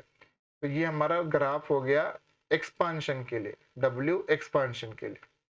और वो भी कौन सा है, तो ये रिवर्सिबल है। ठीक है, पर्टिकुलर इसको हमें ऐसे लिखना चाहिए कि W रिवर्सिबल और expansion, work done in the reversible expansion process. और जब कंप्रेशन होगा तो ग्राफ ऐसे बनाओ, बस आप एरो का जो साइन है उसका थोड़ा सा चेंज कर दो। ये हमारा P एक्सिस है, प्रेशर वाला एक्सिस है। This is the volume we draw here and again आप सेम ग्राफ बना दो इसी तरीके से, बॉयल्स लॉ वाला ग्राफ। बस एरो का साइन आप उल्टा कर दो, ऊपर की तरफ दिखा दो। और यही हमारा इनिशियल पॉइंट है, फाइनल पॉइंट है। सपोज ए इधर दिखा देता हूँ, बी इधर हमारा फाइनल पॉइंट है। तो वर्क जो है हमारा कुछ इस तरीके से एरिया अंडर द कर्व हम दिखा सकते हैं। बट अगेन ध्यान में रखें कि ये ग्राफ हमने बनाया हुआ है for the reversible process, this is for W reversible and compression के लिए हो जाएगा। अगर यही ग्राफ हमारा इरिवर्सिबल के लिए अगर हमें बनाना होगा तो थोड़ा सा देखो, ये टेक्निकल चीजें होती है, शायद आपको इतना ना पूछे, बट हमें एक पीवी डायग्राम के बारे में पता होना चाहिए कि कभी अच्छा सवाल अगर आया तो आपका यहाँ से क्वेश्चन बन सकता है। अभी तक तो मैंने इतने डिफिकल्ट सवाल देखे नहीं है सीटी के अंदर, but let's ready for the surprise. PV diagram है और सपोज ये हमारा इनिशियल पॉइंट ए था और हमने जो ग्राफ है कुछ ऐसे स्ट्रेट लाइन बना दिया जो parallel to the V axis है और हम ये बी पॉइंट पे पहुंच गए। तो ए से बी में अगर हम देखते हैं तो ए से बी में जो है वो प्रेशर कांस्टेंट है। ठीक है, ए से बी वाला जो प्रोसेस है, डब्ल्यू में बात कर रहा हूँ, work along the A B. तो यहाँ पे एक इंपॉर्टेंट चीज है कि प्रेशर जो है वो कांस्टेंट है, प्रेशर कांस्टेंट है एंड वॉल्यूम जो है वो चेंज हो रहा है, वॉल्यूम चेंज हो रहा है, वॉल्यूम इनफैक्ट बढ़ रहा है कि वॉल्यूम एट बी जो है वो ग्रेटर देन वॉल्यूम एट ए है। तो ये कैसे पॉसिबल होगा, तो वापस आप गैसियस स्टेट में जाओ, स्टेट्स ऑफ मैटर में हम पढ़ते हैं कि पीवी इक्वल टू एनआरटी होता है। अब पीवी इक्वल टू एनआरटी अगर है और आप बोल रहे हो कि प्रेशर कांस्टेंट है, प्रेशर कांस्टेंट है, आर कांस्टेंट है, नंबर ऑफ मोल्स जो सिस्टम के अंदर वो क्लोज अपना सिस्टम है, गैसियस सिस्टम है, तो वी प्रोपोर्शनल टू टी हो जाएगा। मतलब टेम्परेचर बढ़ेगा तो वॉल्यूम बढ़ेगा, टेम्परेचर बढ़ेगा तो गैस का एक्सपेंशन होगा। इस टाइप का अपना कॉन्सेप्ट था। तो यहाँ पे बेसिकली अपने को ये समझ लेना है कि ग्राफ में हमने देखा कि P हमारा जो है वो कांस्टेंट था, V हमारा खाली चेंज हो रहा था। तो वर्क हम कैसे निकालेंगे, तो वर्क निकालेंगे हम लोग -P इंटू डेल्टा V, वही हमारा कॉन्सेप्ट था। Work done against constant external pressure, pressure हमारा बाहर का वो सेम रहा, सिर्फ वॉल्यूम चेंज होता रहा, मतलब हमने उसका टेम्परेचर जो है वो चेंज कर दिया। इस तरीके से फॉर्मूला था। तो कर्व हमारा बॉयल्स लॉ का कर्व है, तो समझ लो कि वो हमारा रिवर्सिबल की बात कर रहा है। अगर हमारा स्ट्रेट लाइन का कर्व दिख रहा है, मतलब ये हमारा इरिवर्सिबल, या इसमें इरिवर्सिबल की जगह मैं बोलूंगा कि ये बेसिकली आइसोबारिक प्रोसेस था। तो आइसोबारिक में वर्क हम निकाल सकते हैं। बट इरिवर्सिबल में क्या होगा, इरिवर्सिबल में सडनली वहां पे जो है वो एक चेंज होता है प्रेशर के अंदर, और फिर सिस्टम जो है अपना एक्सपांड करता है against the constant external pressure. मतलब मान लेते हैं कि चलो यहाँ पे जो है एक ग्राफ में बनाई देता हूँ। देखो, तो वो जो हमारा पी एक्सिस था, इस वी एक्सिस है, और हमारा जो इनिशियल जो प्रेशर वॉल्यूम है पर्टिकुलर गैस का, एक सिलेंडर के अंदर गैस हमारा इंक्लूड ऐसे समझ लेते हैं, ए पॉइंट था। तो ए पॉइंट से सडनली प्रेशर एकदम से कम हुआ, ठीक है, ए पॉइंट से हमारा जो प्रेशर है वो एकदम से कम हुआ। चलो यहाँ पे प्रेशर सडनली डिक्रीज हुआ, और फिर जो सिस्टम में या जो गैस है हमारा वो एक्सपांड हो रहा है कंटिन्यूअसली इस तरीके से, ए से बी और बी से सी। तो बी से सी जो है ना हमारा, देखो बेसिकली ए से बी में तो वर्क क्या हो जाएगा हमारा, वर्क अलोंग ए बी जो है वो तो जीरो है, क्योंकि वहां पे तो वॉल्यूम चेंज हुआ ही नहीं है, वो आइसोकोरिक प्रोसेस था, तो डेल्टा वी का वैल्यू जीरो था, आइसोकोरिक प्रोसेस था। तो वर्क अलोंग जो बी सी है, वर्क अलोंग बी टू सी जो है वो हो जाएगा कि यहाँ पे अगर आप देखोगे तो प्रेशर अभी कांस्टेंट है, बी पे जितना प्रेशर है उतना ही प्रेशर हमारा सी पे, प्रेशर चेंज नहीं हुआ, बस हमारा जो गैस का वॉल्यूम है वो आपका बढ़ता गया। तो ये जो वर्क होगा बी से सी, बी टू सी के लिए, that work will be called the irreversible work. तो बेसिकली इरिवर्सिबल वर्क का जो ग्राफ था वो लगभग हमारा वो आइसोबारिक के ग्राफ के जैसा ही था, कि प्रेशर हमारा सेम रहा और गैस का सीधा एक्सपेंशन होता रहा। तो आप ये चीज याद रखो कि work done against constant external pressure की बात बोली गई है, या work done in irreversible process की बात बोली गई है। दोनों केसेस में हमारा जो फॉर्मूला है वर्क का वो सेम रहता है, minus P external into delta we. और अगर हमारा रिवर्सिबल वाला केस था तो फॉर्मूला हमारा थोड़ा सा चेंज हो जाता है, वहां पे हमने चीज को समझ लिया। ठीक है, तो इतना पहले हम लोगों ने पार्ट पढ़ लिया है। तो अभी मुझे लगता है कि थोड़े से हम क्वेश्चन देखते हैं, और साथ ही साथ फिर जो थर्मोकेमिस्ट्री वाला पार्ट है, क्योंकि थर्मोडायनेमिक्स में अभी हमारा थोड़ा हिस्सा बाकी है, कि सेकेंड लॉ ऑफ थर्मोडायनेमिक्स से थर्ड लॉ ऑफ थर्मोडायनेमिक्स से उसका भी थियरी पार्ट हमारा आ जाएगा। बट उसके पहले हम लोग इसके थोड़े से जो क्वेश्चन है उनको देख लेते हैं। एंथैल्पी क्या होता है, एंट्रोपी क्या होता है, इसको साथ साथ क्वेश्चन के साथ ही हम लोग कंप्लीट करते जाएंगे। तो let's move for the questions. अभी पहले हम क्वेश्चन की तरफ जाते हैं। पहला सवाल है हमारा, आई थिंक ये थोड़ा थर्मोकेमिस्ट्री का सवाल है, बट ले सकते हैं, कोई दिक्कत नहीं। तो यहाँ पे थियरी पार्ट जो है एक बार मैं आपको एक्सप्लेन भी कर देता हूँ। देखो पहला सवाल क्या बोल रहा है आपको, calculate standard internal energy change for the reaction.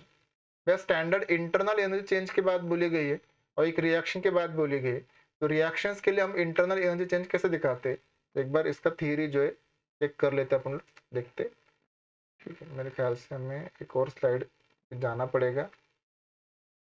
ये नंबर का स्लाइड 8 नंबर पे देख लेते खाली है कि नहीं, ये भी भरा हुआ है। ओके, ये हमारा स्लाइड ब्लैंक स्लाइड था हमारे पास। ओके ठीक है, अब हम एक बार इसका theory, I think theory part ही पूरा कर लेते हैं, मेरे ख्याल से ज्यादा सही रहेगा। तो वर्क के बारे में हम लोगों ने समझ लिया। अगला पार्ट है हमारा एंथैल्पी। देखो एंथैल्पी में अगर हम देखें तो एंथैल्पी जो होता है this is indicate by the symbol H, और इसका जो मैथमेटिकल इक्वेशन है H equal to E plus P V. Enthalpy को हम कैसे समझेंगे, तो एंथैल्पी का सिंपल सा मतलब हो गया heat measured at constant pressure, heat at constant pressure, आप ऐसे इसको समझो। और इसको हम ऐसा भी लिख सकते हैं सिंबल के फॉर्म में, अगर लिखना है सिंबॉलिकली, Q एट P, वो एंथैल्पी। चेंज इन एंथैल्पी जब हम बात करेंगे, डेल्टा H का मतलब है change in enthalpy, delta H equal to delta E plus P delta V। देखो अब P बेसिकली कांस्टेंट था, इसलिए हमने उसको चेंज नहीं किया है, हमने खाली वॉल्यूम को चेंज किया है। ठीक है, तो एंथैल्पी जो है ये अपना इस तरीके से दिखा सकते हैं। अच्छा, एंथैल्पी के बारे में और इंटरनल एनर्जी के बारे में एक चीज हमारा और रह गया, वो था हमारा कि स्टेट फंक्शन क्या होता है। देखो बेसिकली स्टेट फंक्शन क्या होता है। स्टेट फंक्शन का मतलब होता है ऐसी फिजिकल प्रॉपर्टीज जो स्टेट चेंज होने से चेंज हो जाए, मतलब जिनके वैल्यू जो है वो स्टेट पे डिपेंड करेगी। अब स्टेट में आप ऐसा समझ लो कि सॉलिड लिक्विड गैसेस भी समझ सकते हो कि गैसेस था 30 डिग्री सेल्सियस पे था, वही गैस अपना 50 डिग्री सेल्सियस पे। तो स्टेट का मतलब ऐसा क्लियर, ऐसा बिल्कुल नहीं है कि सिर्फ सॉलिड लिक्विड के जो स्टेट है वो चेंज होते हैं, नहीं, सॉलिड से सॉलिड भी हम देख सकते हैं। सॉलिड लो टेम्परेचर पे, सॉलिड हाई टेम्परेचर पे, लिक्विड लो टेम्परेचर पे, लिक्विड हाई टेम्परेचर पे। स्टेट फंक्शन बेसिकली क्या कह रहा है, ऐसा कोई भी फिजिकल प्रॉपर्टी जिसकी वैल्यू उस पर्टिकुलर सिस्टम के स्टेट पे डिपेंड करेगी, उसको बोला गया है स्टेट फंक्शन। तो एंथैल्पी जो है अपना वो स्टेट फंक्शन है या स्टेट वेरिएबल है। ये हमारा एक छोटा सा पार्ट पीछे रह गया था, यहाँ पे इसको देख लेते हैं। स्टेट फंक्शन मतलब जो चीजें स्टेट चेंज होने से चेंज हो जाएगी, that will be called as the state function. इसमें कौन कौन से एग्जांपल्स है, तो इसमें एग्जांपल हमारा एंथैल्पी हो गया जिसका सिंबल H है। हमारा हो गया अगला इंटरनल एनर्जी, तो टेम्परेचर पे डिपेंड करता ही है, तो इंटरनल एनर्जी हमारा स्टेट फंक्शन है। फिर एस मतलब एंट्रोपी है, एंट्रोपी हमारा स्टेट फंक्शन है।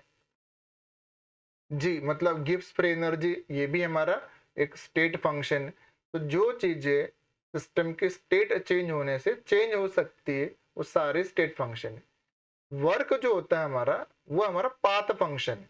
देखो यहाँ पे थोड़ा सा एग्जाम में ध्यान में रखना है कि अगर अच्छा सवाल बना आपका तो ये आपको पूछेंगे कि पाथ फंक्शन क्या होता है। तो पाथ फंक्शन का मतलब है कि जो प्रॉपर्टी उस प्रोसेस के पाथ पे डिपेंड करेगी वो पाथ फंक्शन है। जैसे अभी हम लोगों ने देखा कि रिवर्सिबल प्रोसेस के लिए वर्क का फॉर्मूला अलग था, इरिवर्सिबल प्रोसेस के लिए वर्क का फॉर्मूला अलग था।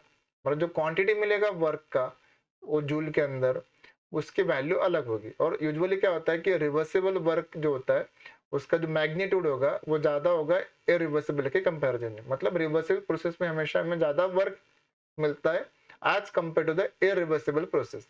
तो पाथ फंक्शन क्या बोल रहा है कि जो प्रॉपर्टी आपके पाथ पे डिपेंड करेगी कि रिवर्सिबल था, इरिवर्सिबल था, आइसोथर्मल था, आइसोकोरिक था, एडियाबेटिक था, प्रोसेस कैसा था, इसके ऊपर हमारी जो क्वांटिटी डिपेंड कर रही है वर्क की। तो पाथ फंक्शन में हमारे पास दो चीजें है, एक है वर्क है एंड दूसरा जो है क्यू है, हीट। बस ये दो चीजें जो है ना अपने पाथ फंक्शन में, बाकी एंथैल्पी, एंट्रोपी, आपका internal energy, Gibbs free energy, ठीक है, ये सारी चीजें हमारी हो गई वो state function. Even heat capacity आप ले लो, heat capacity is also state function आ गया। तो ये पहले एक बार हमें समझना होगा। तो एंथैल्पी बेसिकली क्या कह रहा है आपको, enthalpy the heat measured of the system at the constant pressure. एक सिस्टम का कांस्टेंट प्रेशर पे जो हीट मेजरमेंट किया गया है वो एंथैल्पी, और उसका मैथमेटिकल फॉर्मूला जो है वो हम चेंज इन एंथैल्पी को लिख सकते हैं delta H equal to delta E plus P delta V. तो पी को चेंज क्यों नहीं किया, क्योंकि डेल्टा पी केवल 0 हो जाएगा डेरिवेटिव लेंगे तो, ठीक है। चलो तो इस तरीके से समझ लिया।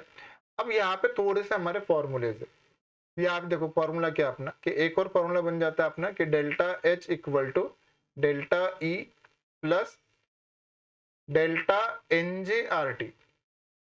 ये फॉर्मूला हम कब यूज करेंगे, ये फॉर्मूला हम यूज करेंगे यूज फॉर केमिकल रिएक्शंस।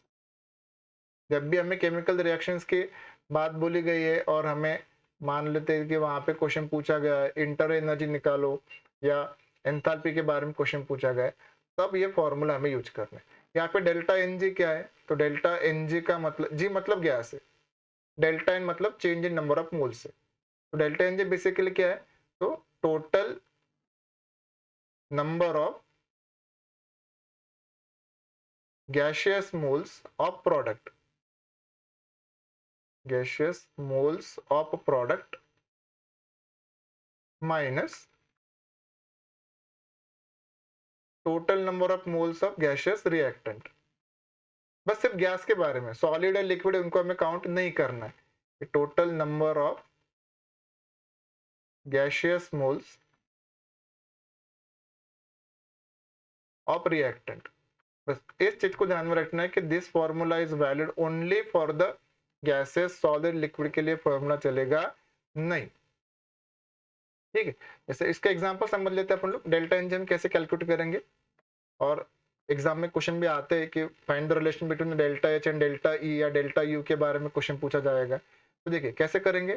चलो मान लेते हैं कि आपको क्वेश्चन देके रखा है कि PCl5 गैस देके रखा है, giving PCl3 gas plus Cl2 gas, ऐसा आपको बोला गया है। तो यहाँ पे हम देखेंगे तो जो प्रोडक्ट साइड में हमारे पास जो गैसेस के मोल्स है, जो n के वैल्यू है वो हमारे पास 2 मोल्स है। स्टोइकोमीटर देखना है, 1 मोल PCl3 था, 1 मोल Cl2 था, तो मैंने गिन लिया। रिएक्टेंट साइड पे अगर मैं देखता हूँ तो गैसेस की मेरे पास 1 मोल है, मतलब इस केस में मेरे पास डेल्टा Nj का वैल्यू है। प्रोडक्ट के जो साइड के गैसेस मोल है उसमें से रिएक्टेंट साइड के जो गैसेस के मोल है उनको माइनस कर दो, तो 2 - 1 मतलब मेरे पास 1 हो जाएगा। सपोज हमारे पास रिएक्शन था H2 gas plus Cl2 gas, suppose ऐसे सवाल है अपना, H2 gas plus Cl2 gas giving 2HCl gas. Suppose ये हमारा रिएक्शन है। तो प्रोडक्ट साइड पे अगर देखोगे तो प्रोडक्ट साइड पे हमारे पास जो नंबर ऑफ मोल्स है गैसेस के वो 2 है। रिएक्टेंट साइड पे अगर आप देखोगे तो वापस से जो नंबर ऑफ मोल्स है वो भी हमारे पास 2 हो गए, कि 1 मोल हाइड्रोजन का था, 1 मोल क्लोरीन का था। इस केस में जो डेल्टा Nj का वैल्यू है वो आपका 0 हो जाएगा, 2 - 2 0 हो गए। ठीक है, सपोज आपको क्वेश्चन दिया हुआ है, लेट्स से मैं क्वेश्चन ले लेता हूँ कि CH4 गैस है, CH4 gas plus 2O2 gas giving CO2 gas plus 2H2O, और H2O को मैं यहाँ पे लिख देता हूँ, मान लेते कि लिक्विड है, लो टेम्परेचर है, 100 के नीचे अगर टेम्परेचर होगा तो H2 हमारा लिक्विड के फॉर्म में।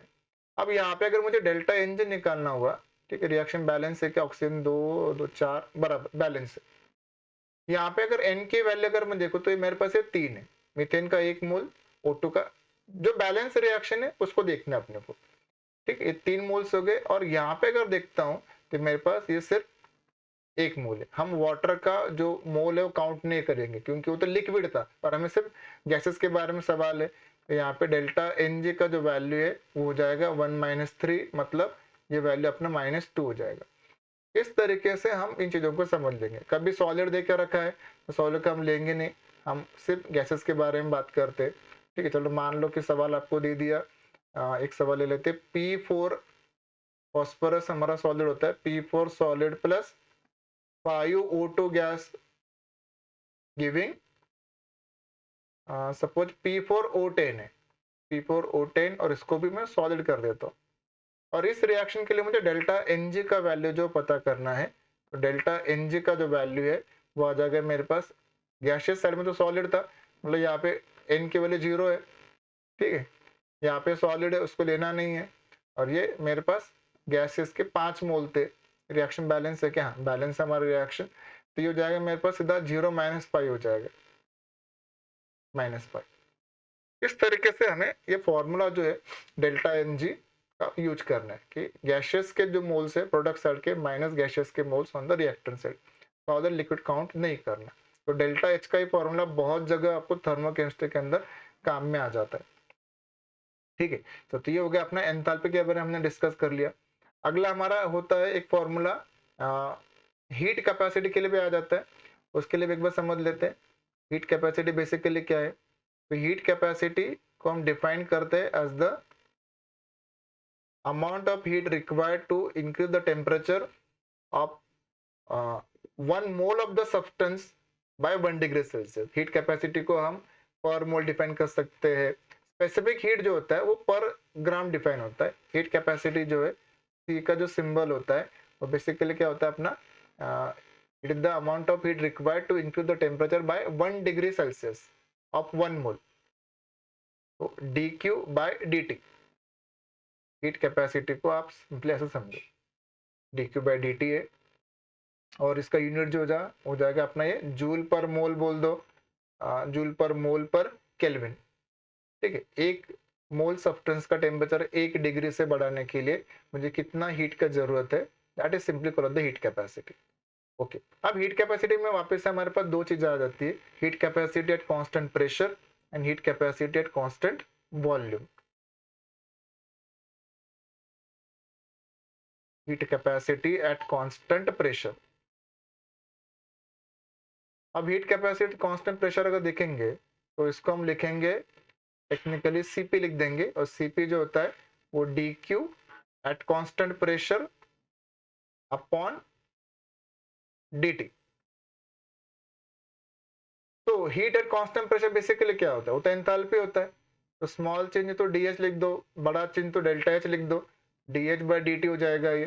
तो डी एच जो होता है एंथैल्पी का एक फॉर्मूला हमारा आ जाता है हीट कैपेसिटी के टर्म्स में कि डी एच जो है वो सीपी डी टी है, सीपी इंटू डी टी। एक मोल के लिए दिस इज फॉर 1 मोल, क्योंकि हमारा यूनिट था पर जूल पर मोल पर केल्विन। अगर n मोल्स है तो डेल्टा एच या डी एच का फॉर्मूला आ जाएगा हमारा n into C P into D T. ये हमारे लिए एक इंपॉर्टेंट कैलकुलेशन है, ये जेई में भी बहुत बार इसके ऊपर सवाल बनते, हो सकता है सीटी में सवाल बने। अगला हमारा केस है heat capacity at constant volume हो जाता है, उसको देख लेते। हीट कैपेसिटी देखिए इसमें सारे फॉर्मूलेज है और टेक्निकल लैंग्वेज है, इनको हमें समझना ज्यादा इंपॉर्टेंट होता है। Heat capacity at constant volume, this is simply indicated by the CV, और ये आ जाएगा अपना D Q at constant volume by D T. But heat at constant volume जो होता है वो तो हमारा इंटरनल एनर्जी होता है। अभी हमने पढ़ा कि आइसोकोरिक प्रोसेस के लिए बेसिकली वर्क जीरो हो जाएगा, मतलब वहां पे जो डेल्टा ई जो है वो क्यू के बराबर हो जाएगा। तो उसको हम लिख देंगे डी लिख देंगे, या तो डी यू लिख दो आप तो भी चलेगा, डी टी। तो डी का जो वैल्यू है, स्मॉल चेंज तो डी लिख देंगे, और थोड़ा फाइनाइट चेंज है तो डेल्टा ई लिख देंगे। तो डी का वैल्यू हो जाएगा हमारा सीवी डी टी हो जाएगा, और अगर एन मोल्स है तो एन सीवी डी टी हो जाएगा। एन के वैल्यू अगर 1 है तो सीधा सीवी डी टी लिख दो। फिर हमारे पास अगला फॉर्मूला बन जाता है कि सीपी और सीवी के बीच में रिलेशन क्या है। इसके ऊपर एक सवाल बनता है, तो याद रखेंगे भैया कि सीपी माइनस सीवी जो है इसके वैल्यू जो होती है वो आर होती है, और एन की वैल्यू 1 मोल के लिए। अगर वो एन मोल से तो एन आर कर देना, ठीक है। और आर की वैल्यू कितना लेना है हमें, आर की वैल्यू हमें ले लेना है जूल में। आर की वैल्यू हमारे जूल में आ जाएगी 8.314 जूल पर केल्विन पर मोल है, या कैलोरीज में लेना है, ठीक है। ये जूल वाला यूनिट था हमारा, जूल पर मोल पर केल्विन था, और कैलोरीज में अगर लेना है तो लगभग 2 कैलोरीज पर मोल पर केल्विन है, और ये अपना जूल पर मोल पर केल्विन है। इस तरीके से आप इनके जो यूनिट्स है एक बार समझना पड़ेगा कि हमें एग्जाम में डाटा किस फॉर्म में देकर रखा हुआ है। तो यहाँ तक हम लोगों ने इसका जो एंथैल्पी वाला पार्ट था वो समझ लिया। फिर अगला पार्ट जाता है हमारा एंट्रोपी। एंट्रोपी जो है बेसिकली क्या है, एंट्रोपी को सिंपल अगर समझे अपन लोग तो एंट्रोपी भी जो है वो एक हमारा तो स्टेट फंक्शन, पहले तो entropy indicated by the symbol S, एक स्टेट फंक्शन है। देखो इसके लिए हमारे क्या क्या इंपॉर्टेंट चीज होगी, एक स्टेट फंक्शन है, दूसरा हमें याद करना पड़ेगा कि ये हमारा एक्सटेंसिव प्रॉपर्टी है, एक्सटेंसिव प्रॉपर्टी हो गया। बट मोलर एंट्रोपी बोलेंगे तो वो इंटेंसिव हो जाएगा। एक्सटेंसिव प्रॉपर्टी एंट्रोपी जो है वो क्या है, सिंपल बोलेंगे तो हम ये मेजर ऑफ रैंडमनेस है, मेजर ऑफ रैंडमनेस है। जितना रैंडमनेस बढ़ेगा जितना केओस बढ़ेगा, रैंडमनेस बोलो या डिसऑर्डर बोलो, मेजर ऑफ रैंडमनेस और डिसऑर्डर, जितना डिसऑर्डर बढ़ेगा हम बोलेंगे एंट्रोपी बढ़ रहा है। तो सॉलिड लिक्विड गैसेस में देखें, सॉलिड में अरेंजमेंट कैसे है, रेगुलर पैटर्न फिक्स्ड है, ए के बाद बी है, बी के बाद सी है। सपोज जैसे हम सॉलिड स्टेट में पढ़ते, सीसीपी अरेंजमेंट है, एचसीपी अरेंजमेंट है, एबीसी, या अपना एबी अरेंजमेंट, मतलब एक पर्टिकुलर पैटर्न में हमारे एटम जो फिक्स्ड है, मतलब वहां पे ऑर्डर है, डिसिप्लिन है। जहाँ पे डिसिप्लिन है, ऑर्डर है, हम बोलेंगे एंट्रोपी कम है। जहाँ पे डिसिप्लिन नहीं है, ऑर्डर नहीं है, डिसऑर्डर ज्यादा है, हम बोलेंगे एंट्रोपी ज्यादा है। तो एंट्रोपी बेसिकली क्या है, the measure of the randomness और द डिसऑर्डर। तो सॉलिड के अंदर हमारे मॉलिक्यूल्स के एक पैटर्न फिक्स्ड है, जैसे उसको हम थोड़ा हीट करते, लिक्विड बना देते, तो जो पैटर्न है रैंडमनेस जो बढ़ गई, मॉलिक्यूल यहाँ इधर उधर भागने लगेंगे। अगर थोड़ा और हीट कर दो आप, गैसेस में चले गए, तो गैसेस से मॉलिक्यूल्स और एक दूसरे से दूर चले गए, कहीं पे भाग रहे, रैंडमनेस बढ़ गए। तो रैंडमनेस सिंपली एंट्रोपी का कॉन्सेप्ट है। तो हम ऐसा बोल सकते हैं कि रैंडमनेस किस में ज़्यादा होता है, तो गैसेस में ज़्यादा होता है, तो एंट्रोपी जो है वो गैसेस का ज़्यादा होता है, गैसेस के बाद लिक्विड का एंट्रोपी होगा, लिक्विड के बाद हमारा सॉलिड का एंट्रोपी होगा। तो इस तरीके से अपन लोग एंट्रोपी को भी मेजर कर सकते हैं। मैथमेटिकल अगर देखें तो चेंज इन एंट्रोपी हम निकालते, स्मॉल चेंज इन एंट्रोपी अगर मुझे देखना है तो उसका हमारा फॉर्मूला हो जाएगा ds equal to dq reversible upon t। मतलब हो गया हमारा dq reversible is equal to t into ds। ठीक है, तो dq हीट की बात करें, मतलब एंथैल्पी की बात करें, कांस्टेंट टेम्परेचर कांस्टेंट प्रेशर है तो एंथैल्पी बोलेंगे अपन लोग, वहां पे डीएच की वैल्यू हम डिफाइन कर देंगे। मतलब हम इसको ऐसा भी देख सकते हैं कि this simply call the finite change अगर है तो डेल्टा एच को मैं लिख देता हूँ, टी डेल्टा एस लिख देता हूँ, और स्मॉल चेंज अगर लिखना है तो मैं D H equal to T D H भी लिख दूंगा। डिपेंड करेगा कि हमारा चेंज एकदम फाइनाइट है या वेरी स्मॉल चेंज है। ठीक है, तो D H is equal to T into D S. ऐसा आपको कंफ्यूजन होने की कोई जरूरत है नहीं कि डी एच डेल्टा एच ये finite change small change, exam में लगभग क्वेश्चन डेल्टा एच का ही पूछते हैं, तो डेल्टा एच का फॉर्मूला हमें याद कर लेना है कि कैसे डेल्टा एच जो है वो एंट्रोपी से रिलेटेड है। फिर अगला पार्ट आ जाता है हमारा यहाँ पे, वो है जो हमारी प्रोसेस है, फ्यूजन प्रोसेस है, हमारी इवेपोरेशन प्रोसेस है, हमारी कंडेंसेशन प्रोसेस है, सब्लिमेशन है। तो वहां पे हम लोग डिफाइन करते हैं कि एंथैल्पी ऑफ फ्यूजन, देखो डेल्टा एच फ्यूजन और एंट्रोपी ऑफ फ्यूजन में हमारा कॉन्सेप्ट क्या कहता है हमें। यहाँ पे अगला फॉर्मूला हम समझ लेते हैं कि entropy of fusion, delta S fusion, fusion हो रहा है इसका मतलब ही हमारा वहां पे सॉलिड से लिक्विड में कन्वर्जन हो रहा है। ठीक है, सॉलिड से लिक्विड में कन्वर्जन हो रहा है, ये फ्यूजन है। अगर मैं लिक्विड से सॉलिड में आ जाता हूं तो ये हमारा फ्रीजिंग हो जाएगा। देखो मैथमेटिकली जो मैग्नीट्यूड है एंथैल्पी का वो सेम रहेगा, सिर्फ साइन चेंज होगा अपना। ठीक है, सॉलिड से लिक्विड में गए तो ये फ्यूजन है हमारा, और लिक्विड से सॉलिड में आए तो हमारा फ्रीजिंग है। तो हीट जो है मैग्नीट्यूड सेम रहेगा, साइन पॉजिटिव नेगेटिव हो सकता है। सॉलिड से लिक्विड जा रहे हैं तो डेल्टा एच पॉजिटिव हो जाएगा, लिक्विड से सॉलिड आ रहे हैं तो डेल्टा एच का वैल्यू हमारा नेगेटिव हो जाएगा। अभी हम एंट्रोपी की बात करें तो डेल्टा एस फ्यूजन को हम कैसे लिखेंगे, इसको हम लिखेंगे delta H fusion upon T melting point.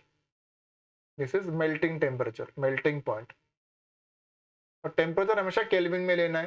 तो इसका जो यूनिट आएगा हमारा वो जूल पर केल्विन पर मोल ऐसा आएगा। ठीक है, जूल पर केल्विन पर mole is the unit of the entropy. ठीक है, यूजुअली एंथैल्पी जो होता है वो किलो जूल में दिया जाता है, और एंट्रोपी जो होता है आपका वो जूल पर केल्विन, कभी कभी हो सकता है कैलोरीज में भी दे दे आपको। तो ये हमारा फॉर्मूला हो गया एंट्रोपी ऑफ फ्यूजन के लिए। इसी तरीके से हमारा अगला फॉर्मूला हो जाता है एंट्रोपी ऑफ वेपोराइजेशन के लिए। तो वेपोराइजेशन बेसिकली क्या हो जाएगा कि जहां पे हम लिक्विड से गैस में कन्वर्ट कर रहे हैं तो ये हमारा वेपोराइजेशन है। ठीक है, गैस से लिक्विड में अगर आएंगे तो उसको हम सीधा कंडेंसेशन बोल देंगे। तो डेल्टा एस वेपोराइजेशन का फॉर्मूला हो जाएगा डेल्टा एच वेपोराइजेशन, और वेपर बनेगा अपना बॉइलिंग पॉइंट पे, तो T boiling point, boiling point. Again unit ध्यान में रखना है कि जूल पर केल्विन पर मोल, किलो जूल में एक्सप्रेस कर सकते हैं बट डाटा बहुत छोटा होता है, पॉइंट में आ जाता है, इसलिए उसको किलो जूल में लिखते नहीं है, उसको जूल में लिखते हैं। एग्जाम में आप देखना कि सारे जो यूनिट्स है एंट्रोपी के लिए पर्टिकुलरली वो इसी फॉर्म में लिखे हुए। अगर हमें सब्लिमेशन का कोई केस दिया है, मान लो कभी सवाल बना अपना, तो एक चीज ध्यान में रखो कि एंट्रोपी ऑफ सब्लिमेशन, सब्लिमेशन का मतलब क्या होता है, सॉलिड से डायरेक्ट गैस में कन्वर्जन हो रहा है। ठीक है, एंट्रोपी ऑफ सब्लिमेशन को हम सिंपली ऐसा लिख सकते हैं, this is sum of the delta S fusion plus delta S vaporisation के फॉर्म में भी हम इसको लिख सकते हैं। इसके बाद हमारा अगला जो टॉपिक है, जो फॉर्मूला बेस्ड क्वेश्चन हमारे बनते हैं, वो है हमारा एंथैल्पी ऑफ द रिएक्शन। देखो डेल्टा एच रिएक्शन के बारे में हम वापस से देखते हैं कि डेल्टा एच आर एक्स मतलब रिएक्शन, एंथैल्पी ऑफ रिएक्शन का मतलब होता है summation enthalpies of formation of a product minus summation enthalpies of formation of reactant. ये चैप्टर पूरा आपका फॉर्मूला बेस्ड चैप्टर है, तो पहले इसको समझना पड़ेगा हमें कि enthalpy of formation of product and enthalpy of formation of reactant, ये बेसिकली इनका सम हो जाएगा। बट कभी कभी डाटा जो होता है वो बॉन्ड एनर्जी के टर्म में दिया होता है। जब बॉन्ड एनर्जी के टर्म में डाटा दिया होगा तो हमारा फॉर्मूला हो जाएगा समेशन बॉन्ड एनर्जी, बी मतलब bond energy reactant minus summation bond energy product, summation bond energy product. अब यहाँ पे ऐसा उल्टा क्यों हो गया? सीधी सी बात है, बॉन्ड तोड़ना और बॉन्ड जोड़ने में फर्क है। बॉन्ड तोड़ने के लिए एनर्जी देनी पड़ेगी और बॉन्ड जब जुड़ेगा तो एनर्जी रिलीज हो जाएगा, इसलिए प्रोडक्ट माइनस रिएक्टेंट पहले वाले केस में, जबकि यहाँ पे हम लिख रहे रिएक्टेंट माइनस प्रोडक्ट के टर्म में लिख रहे, तो यहाँ पे हो जाएगा अपना summation bond energy of product हो जाएगा। ठीक है, जब बॉन्ड एनर्जी क्या होता है, वो भी एक पर्टिकुलर जो बॉन्ड है उसको तोड़ने के लिए जो एनर्जी लगेगा उसको हम बॉन्ड एनर्जी बोलेंगे। जैसे अभी क्वेश्चंस आएंगे तो उसमें हम देखेंगे वापस से, ऐसे बहुत सारे कॉन्सेप्ट्स है, मेन कॉन्सेप्ट को पहले हम यहाँ पे समझ लेते हैं। इसके बाद हमें एक और चीज की जरूरत पड़ती है थर्मोडायनामिक्स के अंदर, वो है हमारा, अच्छा सेम वे में हम एंट्रोपी ऑफ द रिएक्शन अगर लिखना है तो भी हम लिख सकते हैं delta S, change in entropy of the reaction लिखना है तो आ जाएगा अपना समेशन एंट्रोपी, एस मतलब entropy of product minus summation entropy of reactant. इसके बाद हमें एक और चीज आती है, वो है standard enthalpy, standard entropy, standard gives energy. तो इसका मतलब क्या होता है कि जो भी हम मेजरमेंट कर रहे हैं एट स्टैंडर्ड टेम्परेचर 298 केल्विन है, प्रेशर हमारा 1 बार प्रेशर है, उस कंडीशन में जब हम मेजरमेंट करेंगे तो we call this at the standard conditions. उसके लिए सिर्फ हमें वो डेल्टा एस नॉट लिखना है, डेल्टा एच नॉट लिखना है, इस टाइप का सवाल बन जाता है। बेसिकली सवाल आपका कुछ इस फॉर्मूला आपका सेम रहेगा, बस वो S not, E not, H not, ऐसे जो सिंबल से वो चेंज हो जाते हैं। ठीक है, इसके बाद हमारा मोस्ट इंपोर्टेंट पार्ट है इस चैप्टर का, वो है हमारा गिब्स फ्री एनर्जी के बारे में। पहले इसका फॉर्मूला समझ लेते हैं और इसका जो कॉन्सेप्ट है उसको देख लेते हैं। गिब्स फ्री एनर्जी, इसको हम जी से इंडिकेट करते हैं और मैथमेटिकली इसका जो इक्वेशन दिया जाता है वो होता है हमारा G equal to H minus T S. H minus T S, T मतलब टेम्परेचर है, एस मतलब एंट्रोपी है, एच मतलब एंथैल्पी। तो change in Gibbs free energy हमारे लिए इंपॉर्टेंट है। बेसिकली फ्री एनर्जी है क्या, तो it is the energy available to do some non PV work. देखो इसका जो कॉन्सेप्ट है ये क्या है, energy available, energy for non pressure volume work, non PV work. Pressure volume work को छोड़ के जो बाकी वर्क है जैसे इलेक्ट्रिकल वर्क हो गया, उसके लिए जो एनर्जी अवेलेबल होता है सिस्टम के पास, that is called the Gibbs free energy. बस इतना आप समझ लो अभी। तो G equal to H minus T S है, या डेल्टा जी का जो वैल्यू होता है वो आ जाता है हमारा delta H minus T delta S. अगर वो स्टैंडर्ड गिब्स फ्री एनर्जी है तो इसके लिए हम लिख देंगे delta G naught equal to delta H naught minus T delta S naught. ये हो गया हमारे लिए स्टैंडर्ड कंडीशंस में हो गया। स्टैंडर्ड कंडीशंस में हमें सिर्फ वो नॉट लगा देना है और हमें याद रखना है कि 298 केल्विन टेम्परेचर और 1 बार प्रेशर पे मेजरमेंट किया जाता है और एलिमेंट अपने ओरिजिनल स्टैंडर्ड स्टेट में होता है। जैसे कार्बन का जो नेचुरल मोस्ट स्टेबल स्टेट है वो ग्रेफाइट है, सल्फर देखेंगे तो वो रोम्बिक सल्फर है, इस तरीके से। ठीक है, तो ये हमने पहले डिफाइन कर लिया कि डेल्टा जी नॉट का हमारा जो फॉर्मूला है वो कैसे आएगा। अब इसके ऊपर सवाल जो बनते हैं ना, देखो वो थोड़े हमारे लिए काम के कि डेल्टा जी हमारा यूज कहाँ पे होता है। तो एक हम यहाँ पे डिफाइन कर लेते हैं यूज ऑफ डेल्टा जी। ये हमें यूज होता है कि हमारा रिएक्शन स्पॉन्टेनियस है कि नॉन स्पॉन्टेनियस है, या हमारा रिएक्शन जो रिवर्सिबल है वो अगर हमें चेक करना है तो हम डेल्टा जी के साइन से चेक कर सकते हैं कि डेल्टा जी का जो साइन है वो अगर लेस देन 0 है, हम बोलेंगे कि रिएक्शन हमारा आर एक्स से मतलब रिएक्शन जो हमारा वो क्या है, रिएक्शन स्पॉन्टेनियस है। अब रिएक्शन स्पॉन्टेनियस है, इसका मतलब रिएक्शन जो वो रिएक्टेंट से प्रोडक्ट की तरफ मूव कर रहा है। देखो स्पॉन्टेनियस है, इसका सीधा सा मतलब हम ऐसे बोलेंगे कि ये फॉरवर्ड डायरेक्शन में जा रहा है। इसका दूसरा एक मतलब हो जाएगा कि that is moving in forward direction.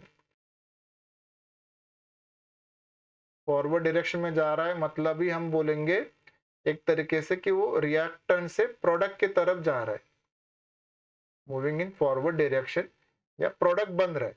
Delta G का वैल्यू लेस देन 0 है, यहां से पता चलता है। अगर डेल्टा जी हमारा मोर देन 0 है, डेल्टा जी मोर देन 0 है, तो हम बोलेंगे रिएक्शन हमारा नॉन स्पॉन्टेनियस है। रिएक्शन नॉन स्पॉन्टेनियस का मतलब हो गया कि रिएक्शन हमारा फॉरवर्ड में नहीं जा रहा है, इसका मतलब रिएक्शन हमारा बैकवर्ड में आ रहा है। देखो ऐसा भी मतलब होता है, एक जेईई में बड़ा अच्छा सवाल पूछा था कि नॉन स्पॉन्टेनियस का मतलब क्या होगा। भैया प्रोडक्ट से रिएक्टेंट की तरफ जाएगा, बट रिएक्टेंट से प्रोडक्ट की तरफ नहीं जाएगा। तो रिएक्शन नॉन स्पॉन्टेनियस है, मतलब ही हम बोल सकते हैं कि move in the backward direction,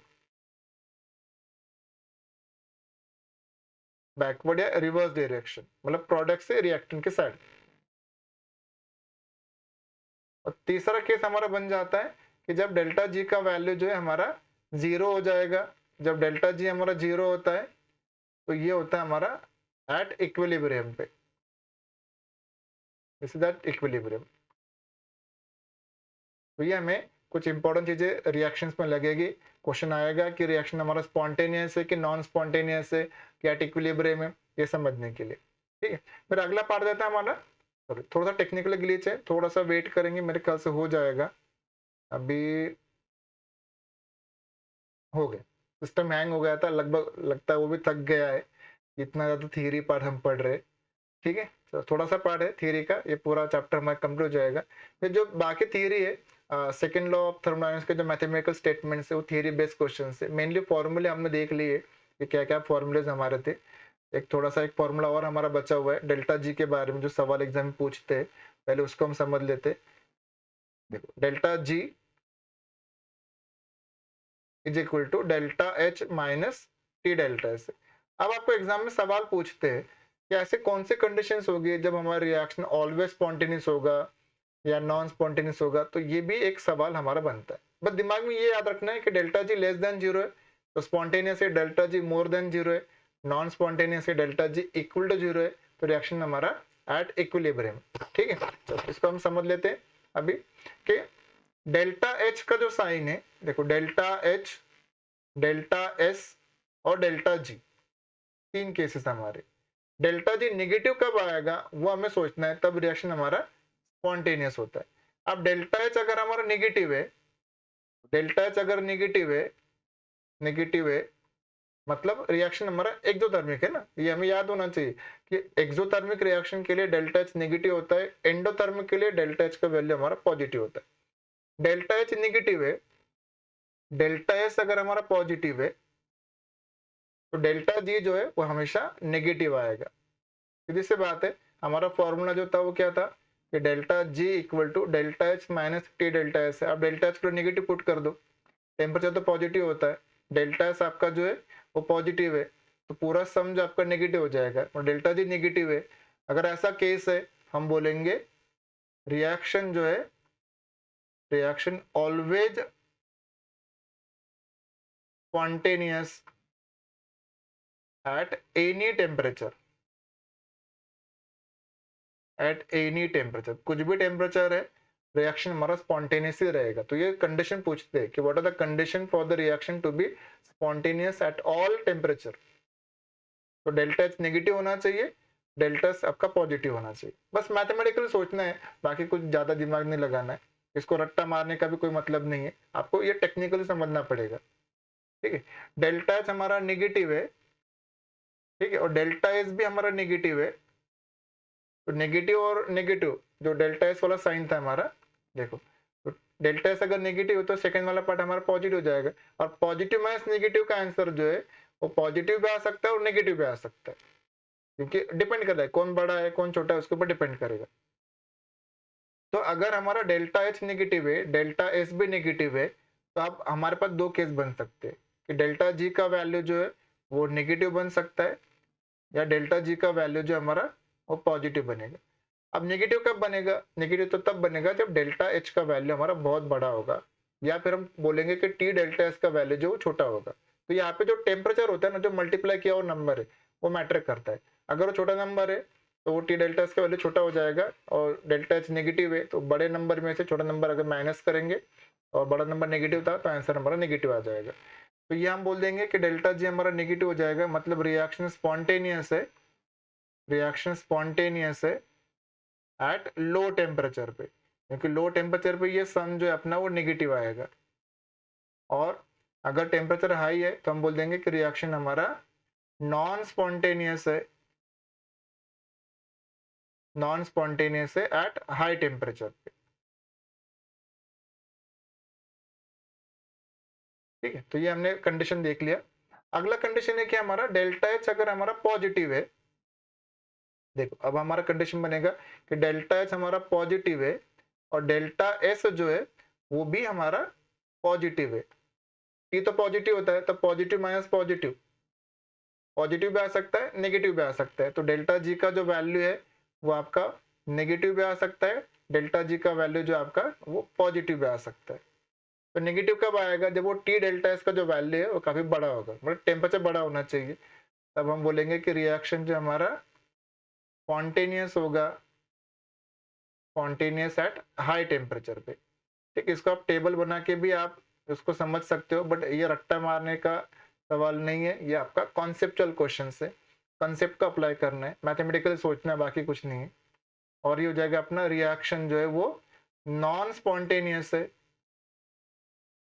at low temperature पे।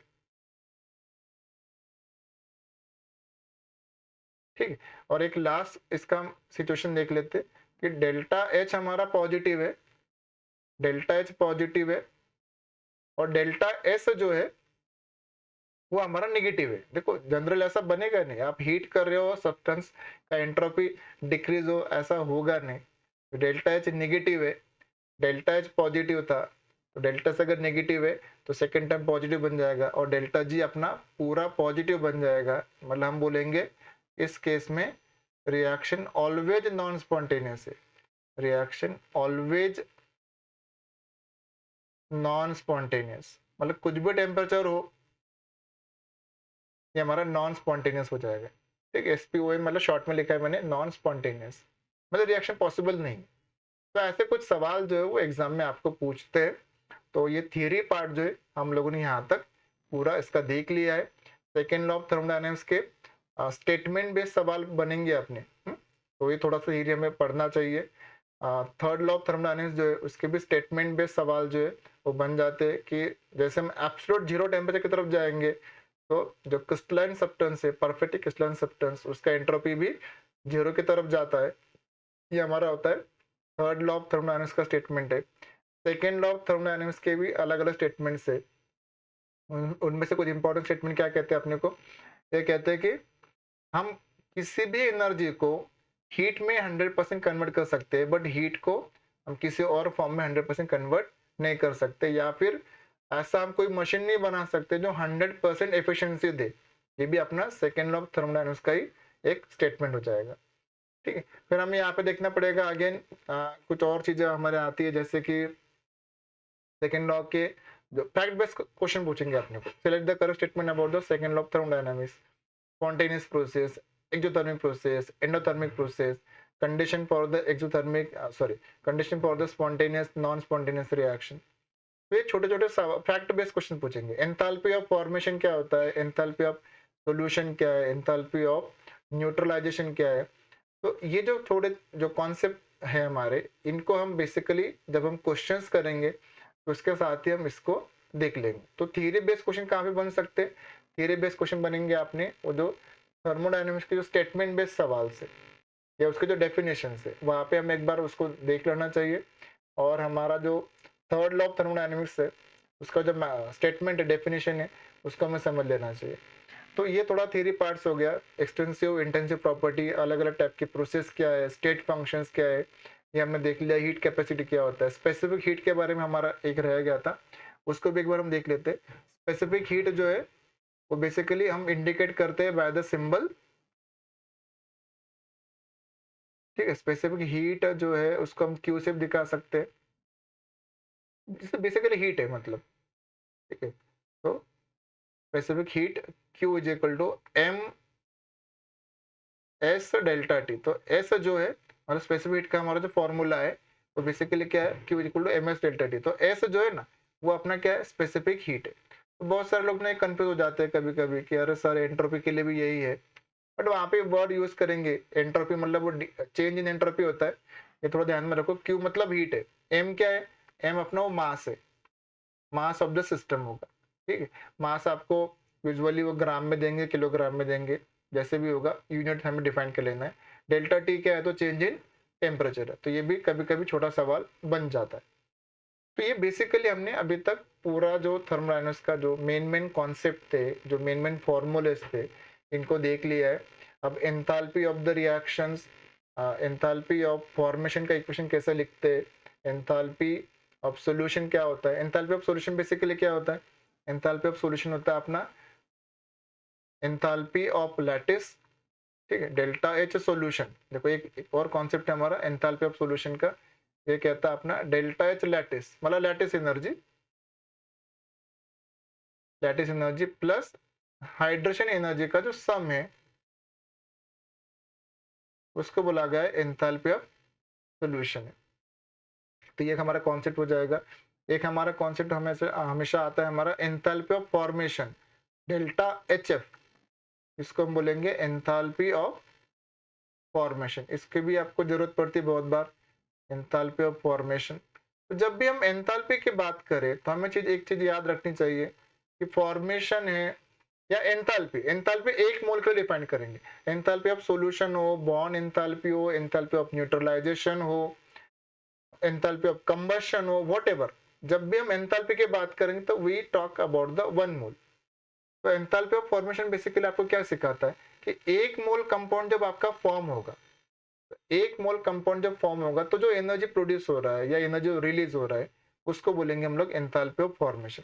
अगला हमें एक और जरूरत पड़ती है, वो होता है हमारा एंथैल्पी ऑफ कंबशन के लिए, सी मतलब कंबशन।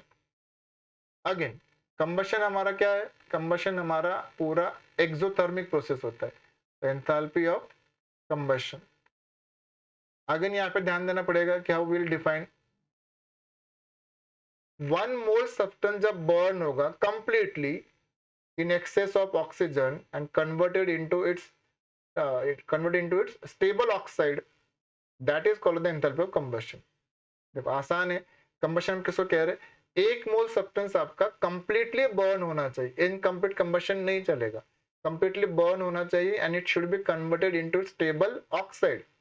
उस चीज को बोला गया है एंथैल्पी ऑफ कंबशन। और कंबशन जो है हमारा वो हमेशा एक्सोथर्मिक प्रोसेस होता है, मतलब यहाँ पे डेल्टा एच की वैल्यू हमारी नेगेटिव आएगी।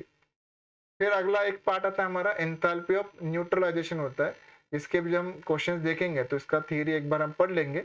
अभी आपको थोड़ा सा एक आइडिया दे देता हूँ न्यूट्रलाइजेशन। तो न्यूट्रलाइजेशन ये कॉन्सेप्ट हमारा होता है एसिड प्लस बेस के रिएक्शन से। तो 1 mole H plus and 1 mole OH minus, सीधी सी बात है, एक H2 बनना चाहिए। एक H2 कब बनेगा, तो जब एक मोल H प्लस की रिएक्शन एक मोल OH माइनस साथ हो जाए, H प्लस आएगा एसिड से, OH माइनस आएगा बेस से, और एक मोल H2 बनेगा, 1 मोल H2 बनेगा। 1 मोल हमारा H प्लस है, 1 मोल हमारा OH माइनस है, इनका रिएक्शन करके एक मोल H2 बना दिया। तो जो एनर्जी प्रोड्यूस हुआ, जो एनर्जी रिलीज हुआ, उसको बोला गया है एंथैल्पी ऑफ न्यूट्रलाइजेशन। तो न्यूट्रलाइजेशन जो है हमारा वो भी एक एक्सोथर्मिक प्रोसेस है। बट यहाँ पे अलग अलग कॉम्बिनेशन होते हैं, स्ट्रॉन्ग एसिड स्ट्रॉन्ग बेस है, स्ट्रॉन्ग एसिड वीक बेस है, अपना वीक एसिड स्ट्रॉन्ग बेस है। तो अलग अलग केसेस है, तो इन केसेस को हम लोग जब क्वेश्चंस करेंगे तो उसके साथ ही हम समझ लेंगे। बट यहाँ पे इतना समझ लो कि एंथैल्पी की जब बात बोल रहे हैं, भले वो बॉन्ड एंथैल्पी हो, बॉन्ड एनर्जी हो, न्यूट्रलाइजेशन हो, कंबशन हो, फॉर्मेशन हो, एंथैल्पी मतलब एक मोल सब्सटेंस से रिलेटेड वाला कॉन्सेप्ट है। यहाँ तक हम लोगों ने इस चैप्टर का जो इम्पोर्टेंट कॉन्सेप्ट थे थियरी पार्ट था, इसको हम लोगों ने समझ लिया है। होप सो ये थियरी पार्ट आपको समझ में आया होगा। अगर ये वीडियो आपको अच्छा लगा है तो इसको आप शेयर करें, लाइक करें और हमारे यूट्यूब चैनल को सब्सक्राइब करें। अगले लेक्चर में हम इसके जो पीवाईक्यूज है उनको डिस्कस करेंगे। साथ ही साथ हम लोग जहाँ जहाँ पे और थ्योरी की रिक्वायरमेंट्स होगी, एक बार उस थ्योरी को भी हम क्वेश्चन के साथ जो है वो डिस्कस करने वाले। तो stay tune for the PYQs and we will come with the next lecture in which we'll discuss the PYQs of MST CT from 2024 से लेके 2021 तक के जो इम्पोर्टेंट क्वेश्चंस है हम कोशिश करेंगे कि मैक्सिमम क्वेश्चंस हम कवर कर दे 2024 के। 2023 से लेके 2021 तक के जो कुछ इंपॉर्टेंट क्वेश्चंस है, जैसे यहाँ पे क्या हो रहा है कि बहुत सारे क्वेश्चन रिपीट हो रहे हैं, सेम टाइप के क्वेश्चन इधर डाटा चेंज कर देते, तो हम सिंबॉलिक फॉर्म में लेंगे कुछ को, जो इंपॉर्टेंट क्वेश्चन है उनको ले लेंगे, 2024 के सारे सवाल ले लेंगे और जो पीछे वाले ईयर से उनके जो क्वेश्चंस रिपीटेड हुए उनको हम छोड़ देंगे और जो नए क्वेश्चंस होंगे उनको हम ले लेंगे and will solve the all the PYQs in the next lecture. तब तक के लिए आप इस लेक्चर को वापस एक बार देखो, थ्योरी को रिवाइज करो, मेन जो फॉर्मूलेज है उनको देख लो, कॉन्सेप्ट को समझ लो। तो बेसिकली थर्मोडायनेमिक्स का जो मेन प्रॉब्लम होती है कि बच्चे कैलकुलेशन से डरते, बट आप बिलीव मी कैलकुलेशन बहुत आसान है। आपके फॉर्मूलेज अगर सही है तो आप कैलकुलेशन इजीली कर सकते हो। तो आज के लेक्चर के लिए इतना ही है, मिलता है अगले लेक्चर में। Till then goodbye and thank you.